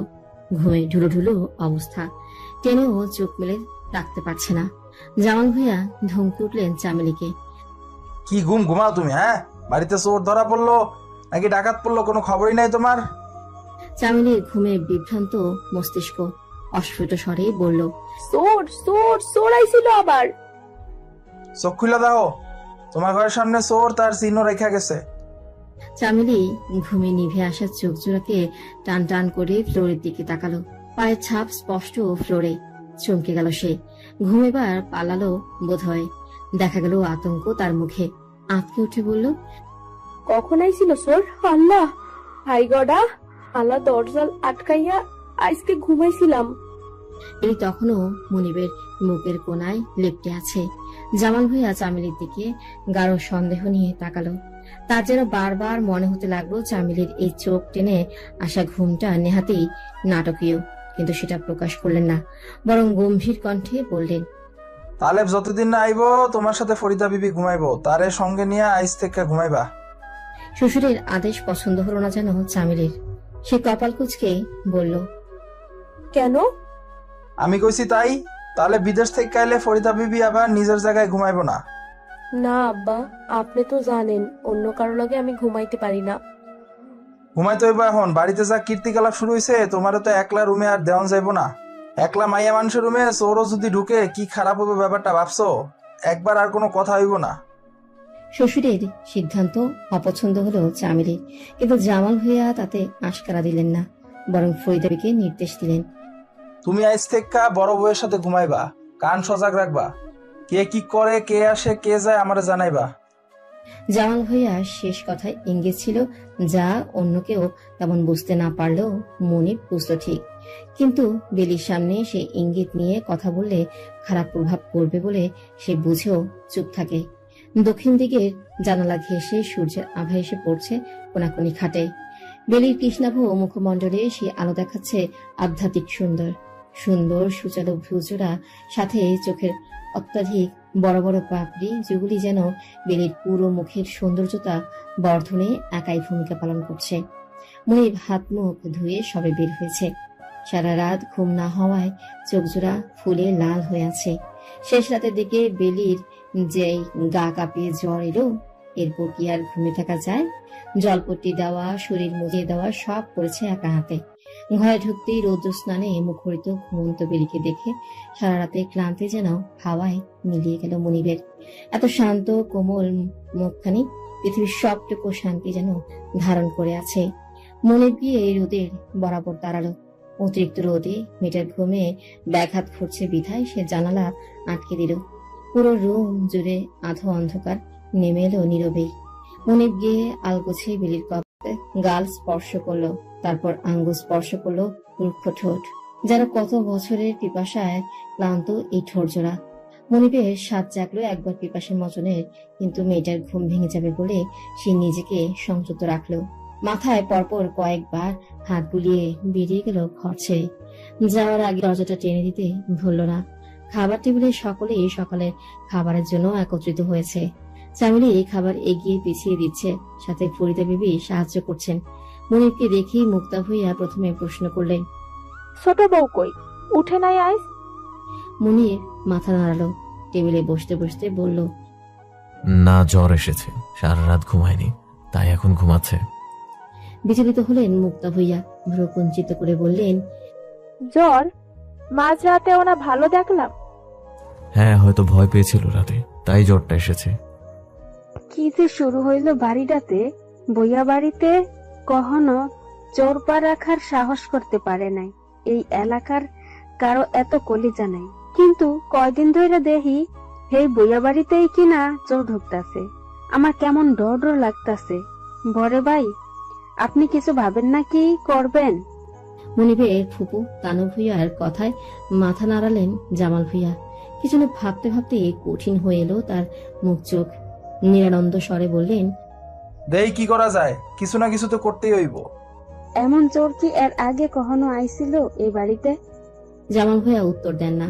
মুখটা কেমন শুকিয়ে যায় কোনো ভাব নাই। কিছু হয়তো ভাসতে থাকে চোখের পর্দায়, যা বলতে পারেন না, অথচ অন্তরে আড়ালেও ব্যথা হয়। খাবার দাবার শেষ করি বাবার ঘরে এলো মনিব। জামাল ভুইয়া তখন মোটা খাতায় ব্যবসায়ের হিসাব করছেন। ছেলেকে ঘরে প্রবেশ করতে দেখে খাতাটা বন্ধ করে দিলেন। রাশভারী কণ্ঠে বললেন, কিছু বলবা?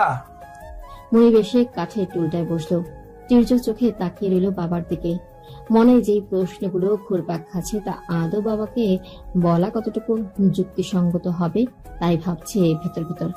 জামাল ভুইয়া বললেন, কি কইতে এত সময় নিতেছ? মনিব এবার আর সংশয় ধরে রাখলো না, কিছুটা বিব্রত কণ্ঠে বলল, আব্বা, আপনার কি মনে হয় চুরির ব্যাপারটা আসলে কি? জামাল ভুইয়ার চোখে চিকন গ্লাসের চশমা ছিল। ব্যবসার হিসেব কষতে নিলে তিনি চশমা ব্যবহার করেন। আজও সেই সূত্রে চোখে দিয়েছিলেন। সেই চশমার উপর দিয়ে তাকিয়ে বললেন, চুরি ব্যাপার কি হইব? চুরি তো চুরি নাকি?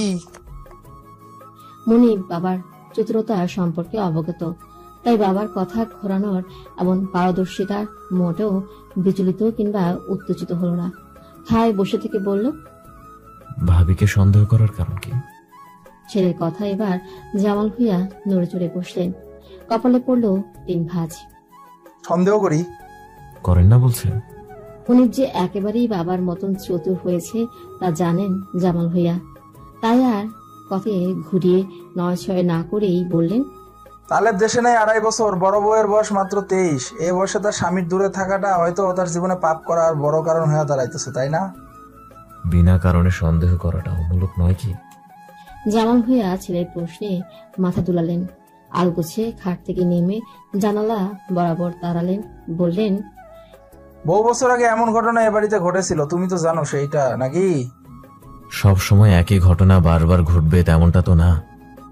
মুনিব, আজ সকালে তোমার জিলহজ চাচা আসছিল, জানো সেটা? হুট করেই কথা প্রসঙ্গে 90 ডিগ্রি ঘুরে যেতেই মুনিব অবাক হলো। সুর টেনে বলল, তো গত কয়েকদিন যাবত তোমার চাচা রাতে আমাদের বাড়িতে একটা ছেলেকে ঢুকতে দেখেছেন। প্রথমে ভাবছিল তুমি হইবা, বা বাড়িতে কত মেহমান, একজন একজন হইব, কিন্তু কাল রাইতে দেখছে একজন কেউ ছেলেটারে বাড়িতে ঢুকাইতেছে। মেয়েলি অবয়ব ছিল, অন্ধকারে মুখ দেয় নাই তোমার চাচা, কিন্তু কয়েকবার ডাকাডাকি করে জিজ্ঞাসা করছে, কিন্তু কোনো সাড়া দেয় নাই। চোরকে কেউ নিজে যেচে বাড়িতে আনবো বইলা তোমার মনে হয়? মুনিব বাবার কথায় হতভম্ব হয়ে গেল। মাথা ঘোরাতে লাগলো তার। মনের মাঝে যে কথাটা জাগ্রত হলো, সেই চরিত্রের সাথে ভাবি চরিত্র মেলাতে বড় খারাপ লাগছে তার। সে বিমর্ষ মনে বলল, আপনি যা ভাবছেন তা আদৌ সম্ভব? মুনিব আনমনে মাথা নাড়ালো। আর কিছু বলার মতন শব্দ পেল না। বেলিকে নিয়ে যদিও আগের দিন মেলা ঘুরতে যাওয়ার কথা ছিল, কিন্তু যাওয়া হয়নি। তাই আজ মুনিব ঠিক করলো বেলিকে নিয়ে ঘুরতে যাবে। শুধু বেলি নয়, সাথে ভাবি এবং কণিকাও যাবে। বেলির জ্বরটা নেমেছে, মুখ চোখ শুকিয়ে গিয়েছে অনেকটা একদিনের জ্বরেই। বেলির শাশুড়ি বেলিকে একটা সুন্দর শাড়ি পরিয়ে দিলেন, মাথা ভর্তি চুলগুলোকে সুন্দর করে বেঁধে দিলেন। শাশুড়ির এমন যত্নে মুগ্ধ হলো বেলি। হেসে বলল, আই সূর্য কোন দিকে উঠছে কোন তো আম্মা? মুক্তা হইয়া তখন চুলের শেষ অংশের বেনিখানি করছিলেন। ছেলের বউয়ের কথায় ভ্রুকুঞ্চিত করে বললেন, কেন? এই যে আপনি এত যত্ন আত্তে করতেছেন, এই যত্ন আমার ভাগ্যে আছে ভাবতেই তো পারতাছি না। মুক্তা হইয়া চোখ রাঙালেন। বেলিকে মিছিমিছি শাসিয়ে বললেন, এত কথা একদম কইবা না, শুধু শুধু মানুষরে খোঁচা দাও কেন? শুধু শুধু খোঁচা দিছি না, কারণে তো আপনি ভালোই জানেন। মুক্তা হইয়া আর কথা বললেন না। মেয়েটা এত মুখের উপর কথা বলে, কোনো কিছু মানেই না। আকাশে সূর্য তখন ঢলে পড়েছে নিচে ভঙ্গিমায়। আলো আধারে মিশেলে অপূর্ব এক আকাশ বুক ফুলিয়ে যেন দাঁড়িয়ে আছে মাথার উপর। বেলিরা মেলাতে এসে প্রত্যেকে যেন আনন্দে আত্মহারা হয়ে যাচ্ছে। চারপাশে এত আলোকসজ্জা, এত সুন্দর সুন্দর জিনিস, যেন কোনো আনন্দের বাজার এটা। মনে পরিচিত একজনের সাথে কথা বলে আসতেই দেখলো বেলি আশেপাশে নেই। ভাবি আর কণিকা মাটির জিনিসপত্রের দোকানের সামনে দাঁড়িয়ে জিনিসপত্র দেখছে। মনিব আশেপাশে চোখ বলতেই খেয়াল করলো বেলি একটা দোকানের পেছনে দাঁড়িয়ে আছে। মনিব সেখানে যেতেই দেখলো একটা ছেলে দ্রুত বেগে ছুটে যাচ্ছে। আচমকা মনিবকে দেখে যেন ভূত দেখার মতো চমকে উঠলো বেলি। আর তার চমকে ওঠাটা এতই অস্বাভাবিক ছিল যে মনিবের চোখে লেগে গেল। সে অবাক স্বরে বলল, তুমি এখানে কেন? কে ছিল ছেলেটা? তোমার পরিচিত? মনিবের পরপর প্রশ্নে চুপ হয়ে গেল বেলি। থতমত খেয়ে আছে। তার মাঝেই বেলির হাতে এক মুঠ চুড়ি নজর এলো মনিবের।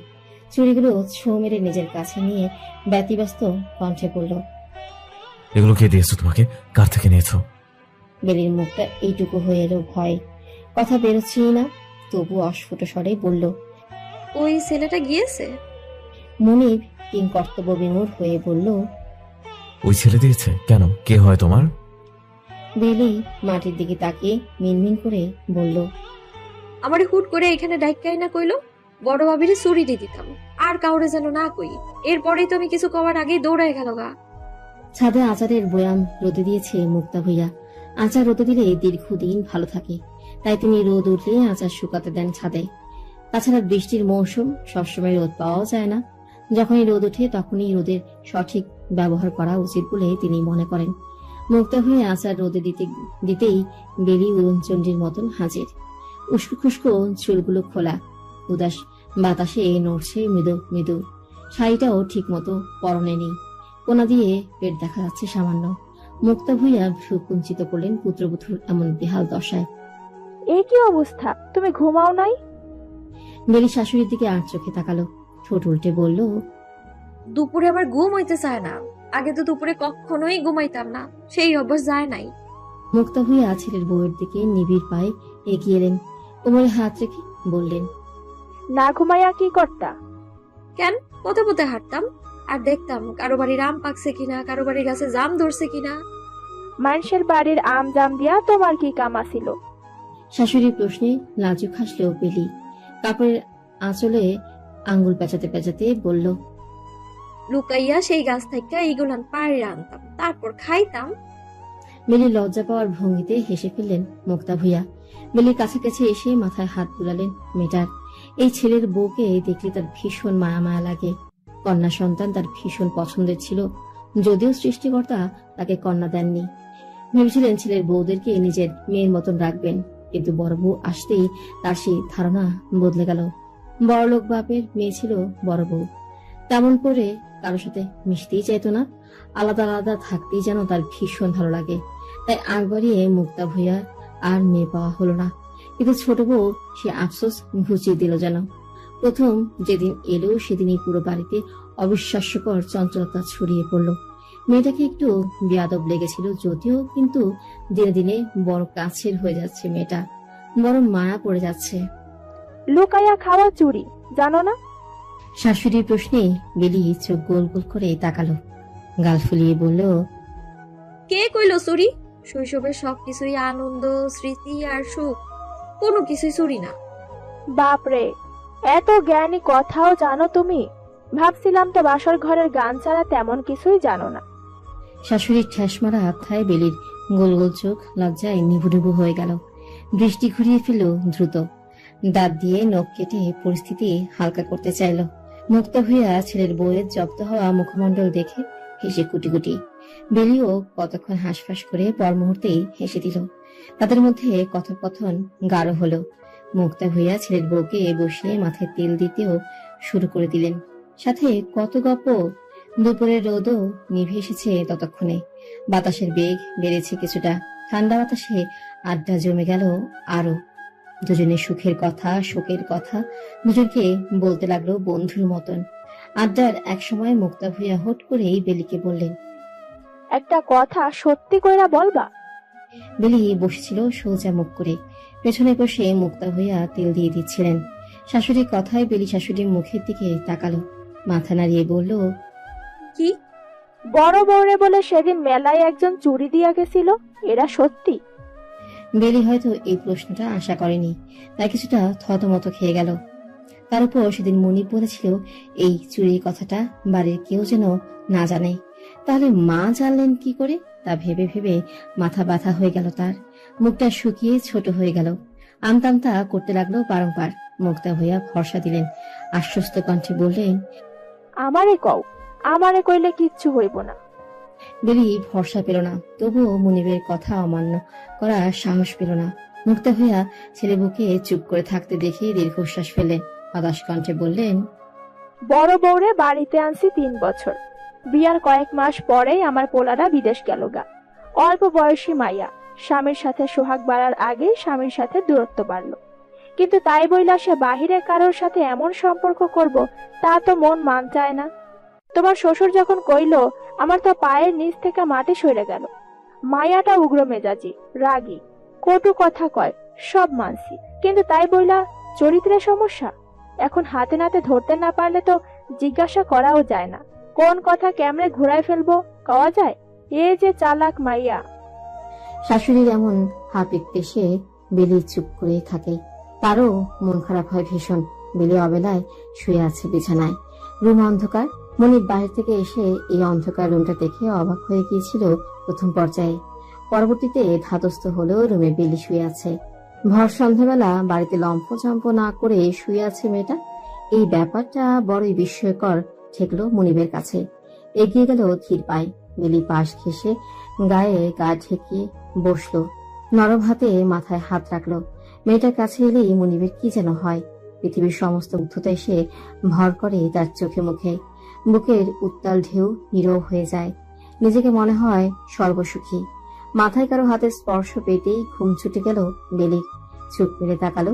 আবছা চোখে দেখতে পারছিল না প্রথম অবস্থায়, কিন্তু ধীরে ধীরে অন্ধকার রুমে পুরুষ অবয়বটা স্বচ্ছ হতে আটকে উঠল। খানিক চেঁচিয়ে বলল, কে কে? আকস্মিক বেলির ভীতি দেখে চমকে গেল মনিব। 2 হাতের গাঢ় আলিঙ্গনে মেয়েটাকে বুকের মধ্যখানে এনে ভরসা দিয়ে বলল, আমি মনিব, ভয় পেও না। বেলি বুকের গতি ওঠানামা করছে দ্রুত। মারাত্মক ভয় পেয়েছে যে তার শরীরের কম্পন দেখে আঁচ করা যাচ্ছে ভালোভাবে, কিন্তু এতটা ভয় পাওয়ার তো কিছু হয়নি। মনিব ধীরে ধীরে তার পিঠে হাত বুলিয়ে দিল, চুলের ভাঁজে ভাঁজে আঙ্গুল ডুবিয়ে শরীরের কম্পন দূর করার চেষ্টা করলো এবং এক জায়গায় গিয়ে সে সক্ষম হলো। বেলির শরীরের কাঁপুনি কমে এলো, স্থির হলো অনেকটা। এমন বেপরোয়া মেয়েটার ইদানিং ভয় পাওয়ার ঘটনায় মনিবের মনে চিন্তা বাড়তে থাকলো। কি এমন কারণ যে মেয়েটা এত ভয় পেয়ে আছে? ওকে কি কেউ ভয় দেখিয়েছে? মনের সন্দেহ মনে রাখে মনিব। ওপর ওপর বলে, ঠিক আছে তুমি মল্লিকা, ভয় গিয়েছে? বেলি বুকে মাথা গুজে রেখে মাথাটা নাড়ায় মৃদু স্বরে, বলে, ঠিক আছে। মনিবের আলিঙ্গন ভরসা রেখে এবার নৈকটের দিকে যায়। ঘনিষ্ঠতা বাড়তে থাকে একটু একটু করে। তন্মধ্যেই বাহির থেকে হইচই ভেসে আসে ভয়ঙ্কর ভাবে। দুজনেই ছুটে যায় দ্রুত। ড্রয়িং রুম জুড়ে দাঁড়িয়ে আছেন মুক্তা ভুইয়া এবং ওনার বড় ছেলের বউ চামেলি। মূলত উচ্চ কণ্ঠটা চামেলি ছিল। বেলি যেতেই চামেলি ছুটে আসে বেলির কাছে। শরীরের সর্বস্ব শক্তি দিয়ে চর বসায় বেলি। আক্রোশে ফেটে পড়ে মুহূর্তে, চেঁচিয়ে বলে, তুমি কেমনে আমার নামে এমন বদনাম ছড়াইতেছো? তুমি কি না আমার চরিত্র নিয়ে গুজব ছড়াও? এত বড় সাহস তোমার? ভর সন্ধ্যাবেলার উষ্ণ গরমের মাঝে ভুইয়া বাড়িতে যে থমথমে আবহাওয়ার সৃষ্টি হলো তা নেহায়েতই অপ্রত্যাশিত ছিল। বেলি অবাক নয়নে তাকিয়ে রইল, কিন্তু হিংস্র বাঘের ন্যায় হুঙ্কার ছেড়ে উঠল মুনিব। ভাবি, আপনার এত বড় সাহস বেলির গায়ে হাত দেন? চামেলি উদ্ভ্রান্ত। হুঙ্কারে ভয় পেল কিনা বোঝাই গেল না ঠিক। কেবল সাপের মতন ফুসতে ফুসতে বলল, 100 বার হাত তুলুম, ওর সাহস হয় কি কইরা আমার চরিত্র নিয়ে কথা বলার? হতভম্ব বেলির বিস্ময় কেটে গেল। চোখে মুখে ছড়িয়ে পড়ল তীর্যক রাগ। খুবই ফুসে উঠে বলল, এমন ভাব করতেছেন যেন আপনি মেলা বেলা আপনার কাহিনী এই বাড়ির সবাই জানে, একটু হইলো নিজে সাধু ভাবেন নাকি? চামেলি তেড়ে এলো। এই কি কি জানে আমার কাহিনী? বলো এক্ষুনি। বাড়িতে আসলা শুক্র 8 দিন হয় নাই, এক্ষুনি এত বড় সর্বনাশ করছো আমার। আমি সর্বনাশ করার কে ভাবি? আপনি যদি রাইত বিরাতে বাড়িতে পর পুরুষ ঢুকান তাইলে আমার বললেই সমস্যা। বেলির কথায় মুখের রাগ নিভে গেল চামেলির। কিং কর্তব্য বিমূঢ় হয়ে বলল, আমি পর পুরুষ ঢুকাই? ঢুকান না, না ঢুকালে চোর কেন আপনার ঘরের দরজার সামনে দিয়া খালি হাইটটা গেছে, বুঝান আমারে? চামেলির চোখে মুখে বিস্ময় ভাব এমন করছে যেন এই সম্পূর্ণ কিছুই তার মাথার উপর দিয়ে যাচ্ছে। বেলি কুটিল হাসল, আরাম করে সোফায় বসতে বসতে বলল, আপা, আপনার বিয়ার দিন নাকি আপনার চাচাতো ভাই অনেক ঝামেলা করছিল, কেন করছিল? চামেলির মুখ ছোট হয়ে এলো। কথার মোড় ঘুরে এমন স্পর্শকাতর অংশে গিয়ে দাঁড়াবে বোধ হয় এটা আঁচ করতে পারেনি। কেবল মুহূর্তটাকে অন্যদিকে ফেরানোর জন্য বলল, তোমারে নাকি সেই দিন মেলায় একজন আমার নাম কইরা চুরি দিয়া গেছে, তুমি নাকি এইটা বলছো সবাই রে? হ্যাঁ, মিথ্যা বলি নাই তো, দিছেই তো। কে দিছে? আর দিলে সেটা তুমি এই পর্যন্ত আমারে না বইলা পুরা বাড়ি ছড়াইয়া ফেলছো কেন? পুরা বাড়ির মানুষ জানে আমারে কেউ একজন চুরি দিছে, অথচ আমি জানি না। আমি পুরা বাড়ি ছড়াই নাই ভাবি, আপনার দেবর জানতো খালি। কি জানতো? হ্যাঁ, কি জানতো? আমাকে মেলায় কে চুরি দিতে যাবে? শুধু শুধু এসব কথা ছড়াইতেছো কেন তুমি? তোমার লগে আমার কিসের এত শত্রুতা? কথা বলতে বলতে চামেলির চোখ উপচে জল এলো, শরীরটাও কাঁপছে মৃদু। মুক্তা ভুইয়া বড় বউয়ের আচরণে অতিষ্ঠ বোধ করলেন, তাই রেগে গিয়ে কয়েকটা কথা শোনাবেনও ভাবছিলেন, কিন্তু তাকে থামিয়ে দিল মনিব। সেই হিংস্র মনিবের কণ্ঠেরও কেবল অমোঘ নীরবতা। থাকার না, আর কিছু বলার দরকার নেই ভাবিকে। ছেলের বারণের ঊর্ধ্বে গিয়ে কিছু বলার মতন মা মুক্তা ভুইয়া নন, তাই তিনি থেমে গেলেন। বেলি নরম চোখে তাকালো মনিবের দিকে। লোকটার মুখে কেমন বিভ্রান্তি দেখা দিয়েছে। কিছু নিয়ে অতিরিক্ত ভাবছে নিশ্চয়ই। অতিরিক্ত ঝগড়া আর অতিরিক্ত পর্যায়ে রইল না। নিমিষেই সেই ঝগড়ায় বিরতি ঘোষণা করা হলো। চামেলি কাঁদতে কাঁদতে ঘরে চলে গেল। মুক্তা হইয়া গেলেন রান্নাঘরে। ড্রয়িং রুম জুড়ে কেবল রয়ে গেল বেলি ও মনিব। দুজন নিজেদের মতন চুপ করে রইল অনেকক্ষণ। এরপর মনিব ধীরে ধীরে বেলির পাশ ঘেঁষে বসলো। মনিবকে বসতে দেখে বেলি নিজেকে গুটিয়ে নিল অনেকটা। মনিব সবটাই ভালোভাবে খেয়াল করলো, হাসলো খানিক। এরপর আলগোছে নিজের হাতের মুঠোয় বেলির ডান হাতটা মুড়ে নিল। বেলি চুপচাপ কোনো প্রশ্ন করলো না। মনিবই প্রথম কথাটা বলল। চুরিগুলো সত্যি ভাবিকে দিয়েছিল তো? স্বামীর প্রশ্নে চোখ বড় বড় করে তাকালো বেলি। চমকে উঠল প্রায়। তার নিঃশ্বাসের গতি অস্বাভাবিক, মুখ দিয়ে শব্দ বের হচ্ছে না, প্রায় এমন নাজুক অবস্থা। তবুও আমতা আমতা করে বলল, হ্যাঁ হ্যাঁ, না হয় কারে দিব। মনিবের ঠোঁটে হাসি অক্ষত, কেমন যেন বাঁকা হাসি, নিখুঁত ভাবে। চাইলে এই হাসির মানে পড়া যাবে অনায়াসেই। বেলির শরীরে ঘাম ছুটল। মনিব আবারও বলল, সত্যি ভাবিকে দিতে বলেছে? বেলি চোখ নামিয়ে ফেলল। গলা শুকিয়ে এসেছে তার, ধরা পড়ে যাওয়া গলায় বলল, আমাকে তো ভাবিদের দিকে দেখাইয়া বলছিল চুরিগুলো দিতে। আমি সেই জন্য ভাবছি হয়তো ভাবির জন্য উর্জি। যদি ভাবির না হয় তাহলে কোনি কাপড় হইবে। তুমি যদি নাই জানো সঠিকভাবে চুরিগুলো কার, তাহলে কেন ভাবির নামটা উচ্চারণ করেছিলে? মনিবের প্রশ্নে বেলির মুখটা এরকম হয়ে গেল, থুতনির সাথে লেগে গেল বুক। ভাবির নামে এমন একটা কথা বলার আগে তোমার ভাবা উচিত ছিল না? আপনিও তো সঠিক জানেন না ভাবি সত্যি কথা কইতাছে কিনা, তাইলে কেন ভাবির পক্ষ নিয়ে কথা কইতাছেন আপনি? ওইতেই পারে ভাবি মিথ্যা বলতেছে। ওই দিন চোর কিন্তু পুরো বাড়ি ঘুরে নাই, ভাবির ঘর পর্যন্ত ছিল। এত ঘটনার পরও আপনার কেন ভাবির পক্ষ নিতেছেন? বেলির অভিযোগ মাখা কথায় মনিব শ্বাস ফেলল। বেলির মাথায় হাত বুলিয়ে বলল, আসলে ভাবির চরিত্র নিয়ে এসব মানতে পারছি না। না পারার কি হইল?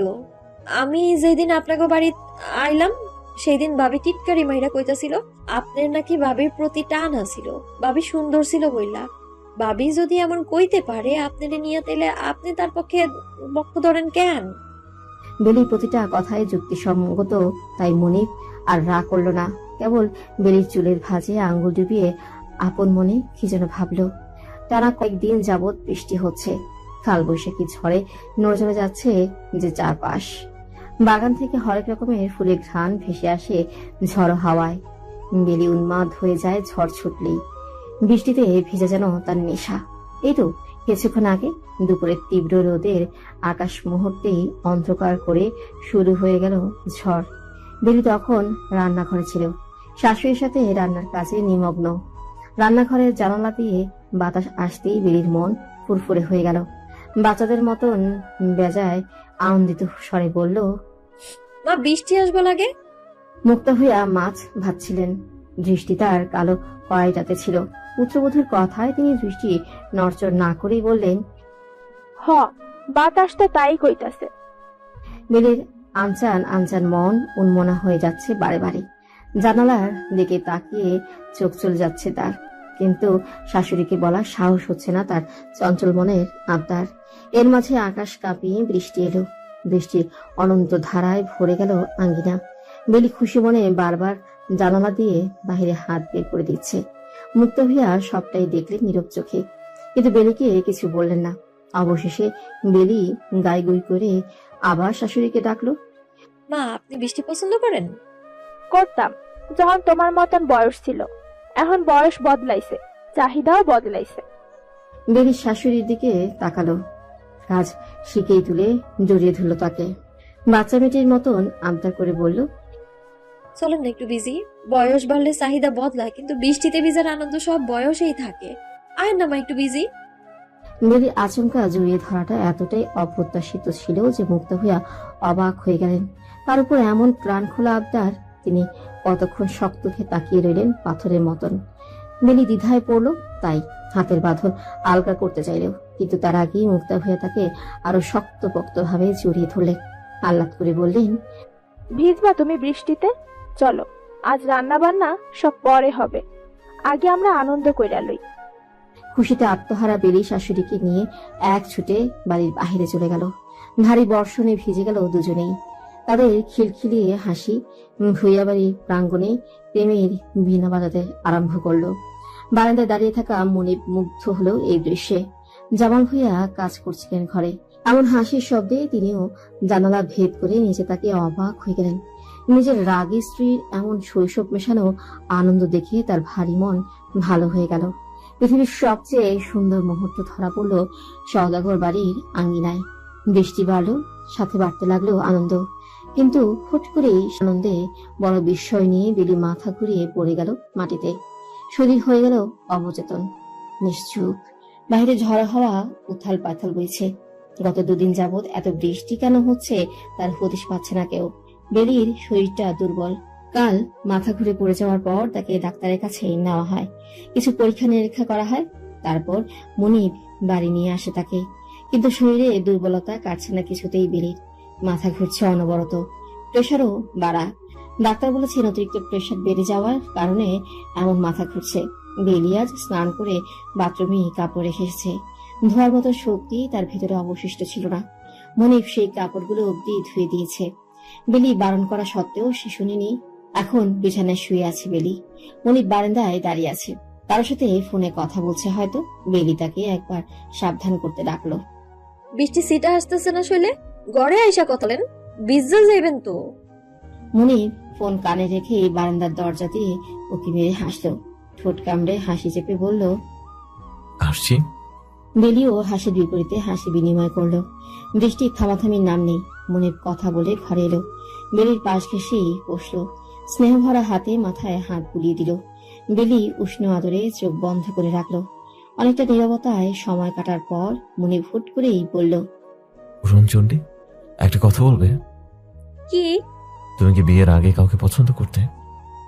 বেলি চোখ মেলল, প্রশ্নাত্মক দৃষ্টিতে তাকিয়ে বলল। মনিবের প্রশ্নে থতমত খেল বেলি। গোল গোল চোখ করে তাকিয়ে বলল, কেন এমন কথা জিজ্ঞেস করেন কেন?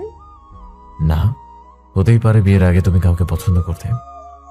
এমন কথা কেন কইতেছেন সেটা তো বলবেন। এই যে তুমি আমার কাছ থেকে দূরে দূরে থাকো সেজন্য বললাম। এবার বেলির উদ্দীপনা নিভে গেল। মনিবের থেকে চোখ সরিয়ে নিল সে। ঠোঁট কাঁপলো কথা বলতে গিয়ে। অস্ফুট স্বরে বলল, সেটা তো। কথা শেষ হতেই দিল না প্রকৃতি। তার আগেই নিচ থেকে জামাল ভূঁইয়ার ডাক ভেসে এলো। ভয়ঙ্কর রকমে চেঁচিয়ে ডাকছেন ভদ্রলোক। বাড়িতে ডাকাত পড়লেও মানুষ এত ছোট ছোট চিৎকার করে না যতটা জামাল ভূঁইয়া করছেন। চমকে উঠল মনিব বেলি দুজনেই। বেলি উঠতে নিলে মনিব তাকে উঠতে নিষেধ করে। নিজেই ছুটন্ত পায়ে ঘরের বাহিরে চলে যায়। ড্রয়িং রুম জুড়ে তুমুল নিস্তব্ধতা। জামাল ভূঁইয়ার হুঙ্কারের পর সবটাই শুনশান নীরব। মনিবের কপালে 3 ভাঁজ। অবাক স্বরে বলল, চিৎকার করে ডাকলেন কেন? কি হয়েছে? জামাল ভূঁইয়া যেন রাগে অন্ধ, কাঁপছেন অনবরত। চোখের সাদা অংশ লাল হয়ে গিয়েছে রীতিমতো। নিজের বাবার এমন ভয়ঙ্কর পরিবর্তন দেখে খটকা লাগলো মনিবের। সে দ্রুত পায়ে বাবার কাছে এগিয়ে গিয়ে বাবার বাহু ধরে দাঁড়ালো। উত্তেজিত বাবাকে শান্ত করতে করতে বলল, কি হয়েছে আব্বু? এমন ভাবে রাগে কাঁপছেন কেন? কোনো সমস্যা হয়েছে? জামাল ভূঁইয়ার মুখ থেকে কথা বের হচ্ছে না। অতিরিক্ত উত্তেজনায় কেমন ভয়ঙ্কর কম্পন তার শিরা উপশিরায় ছড়িয়ে পড়েছে। মনিব বিচলিত হলো। বলবেন তো আব্বু, আব্বু হয়েছেটা কি? মুক্তা ভূঁইয়াও বিচলিত হলেন। স্বামীকে সামলানোর চেষ্টা করলেন, কিন্তু কোনো লাভ হলো না। মুক্তা ভূঁইয়া ভেবেই পেলেন না মানুষটা কোন কারণে এতটা রেগেছে। কি হইছে কইবা তো? এত রাগছো কার ওপর? জামাল ভূঁইয়া হুঙ্কার ছেড়ে উঠলেন। মুনিব, তোমার বউ কই? ডাকো হ্যারে। বিশ্বাসঘাতকের এই দুনিয়া কোনো জায়গা নাই, ডাকো কইতাছি। যে হুঙ্কারে কেঁপে উঠল ভূঁইয়া বাড়ির আঙিনা। ভ্রু কুঞ্চিত করল মুনিব। বাবার বাহু থেকে হাত সরিয়ে বলল, কি বলছেন? বেলিকে সম্মান দিয়ে কথা বলবেন। সম্মান কারে? সম্মান দিতে কও। যারে ঘরে তুলছো বুঝা তুলছিলা তো, সে তোমার পিঠে পিছে কি কি করছে। ঘটনার স্রোত এভাবে অন্য ধারায় বইবে কে জানত। বেলি নিজে ঘর ছেড়ে বেরিয়ে এলো। দূরে দাঁড়িয়ে আছে চামেলি। বেলি শ্বশুরকে কাঁপতে দেখে ছুটে এলো, কিন্তু বেশি কাছে আসতে পারল না। তার আগে জামাল ভূঁইয়ার চিৎকার থামিয়ে দিল তাকে। খবরদার, তুমি এখানে আসবে না, আমারে ধরবা না, একটা নষ্টা মেয়ে মানুষ। জামাল ভূঁইয়ার কথাগুলো বড় অনাকাঙ্ক্ষিত ছিল। মনিব বাবাকে ছেড়ে দিল। রেগে গিয়ে বলল, আব্বু মুখ সামলে কথা বলুন। বেলি আমার বিয়ে করা স্ত্রী। স্ত্রী না স্ত্রী জিগাও। যারে এত সোহাগ দিলা, বাপের কথা অমান্য করে বিয়ে করলে সে কি করছে জানো? বাবার এই রাগ অযৌক্তিক কিংবা মিথ্যে লাগছিল না, কিন্তু বেলির সাথে বাবার বলা সম্বোধনগুলো মানাচ্ছিল না। মনিব পড়ে গেল সংশয়। সংকোচ মাখা কণ্ঠে বলল, কি কি করেছো? জামাল ভূঁইয়া সেন্টার টেবিলের উপর থেকে একটা রিপোর্ট নিয়ে এগিয়ে ধরল মনিবের দিকে। তাচ্ছিল্য করে বলল, তোমার বউ পোয়াতি, কিন্তু সে বাচ্চার বাপ তুমি নও।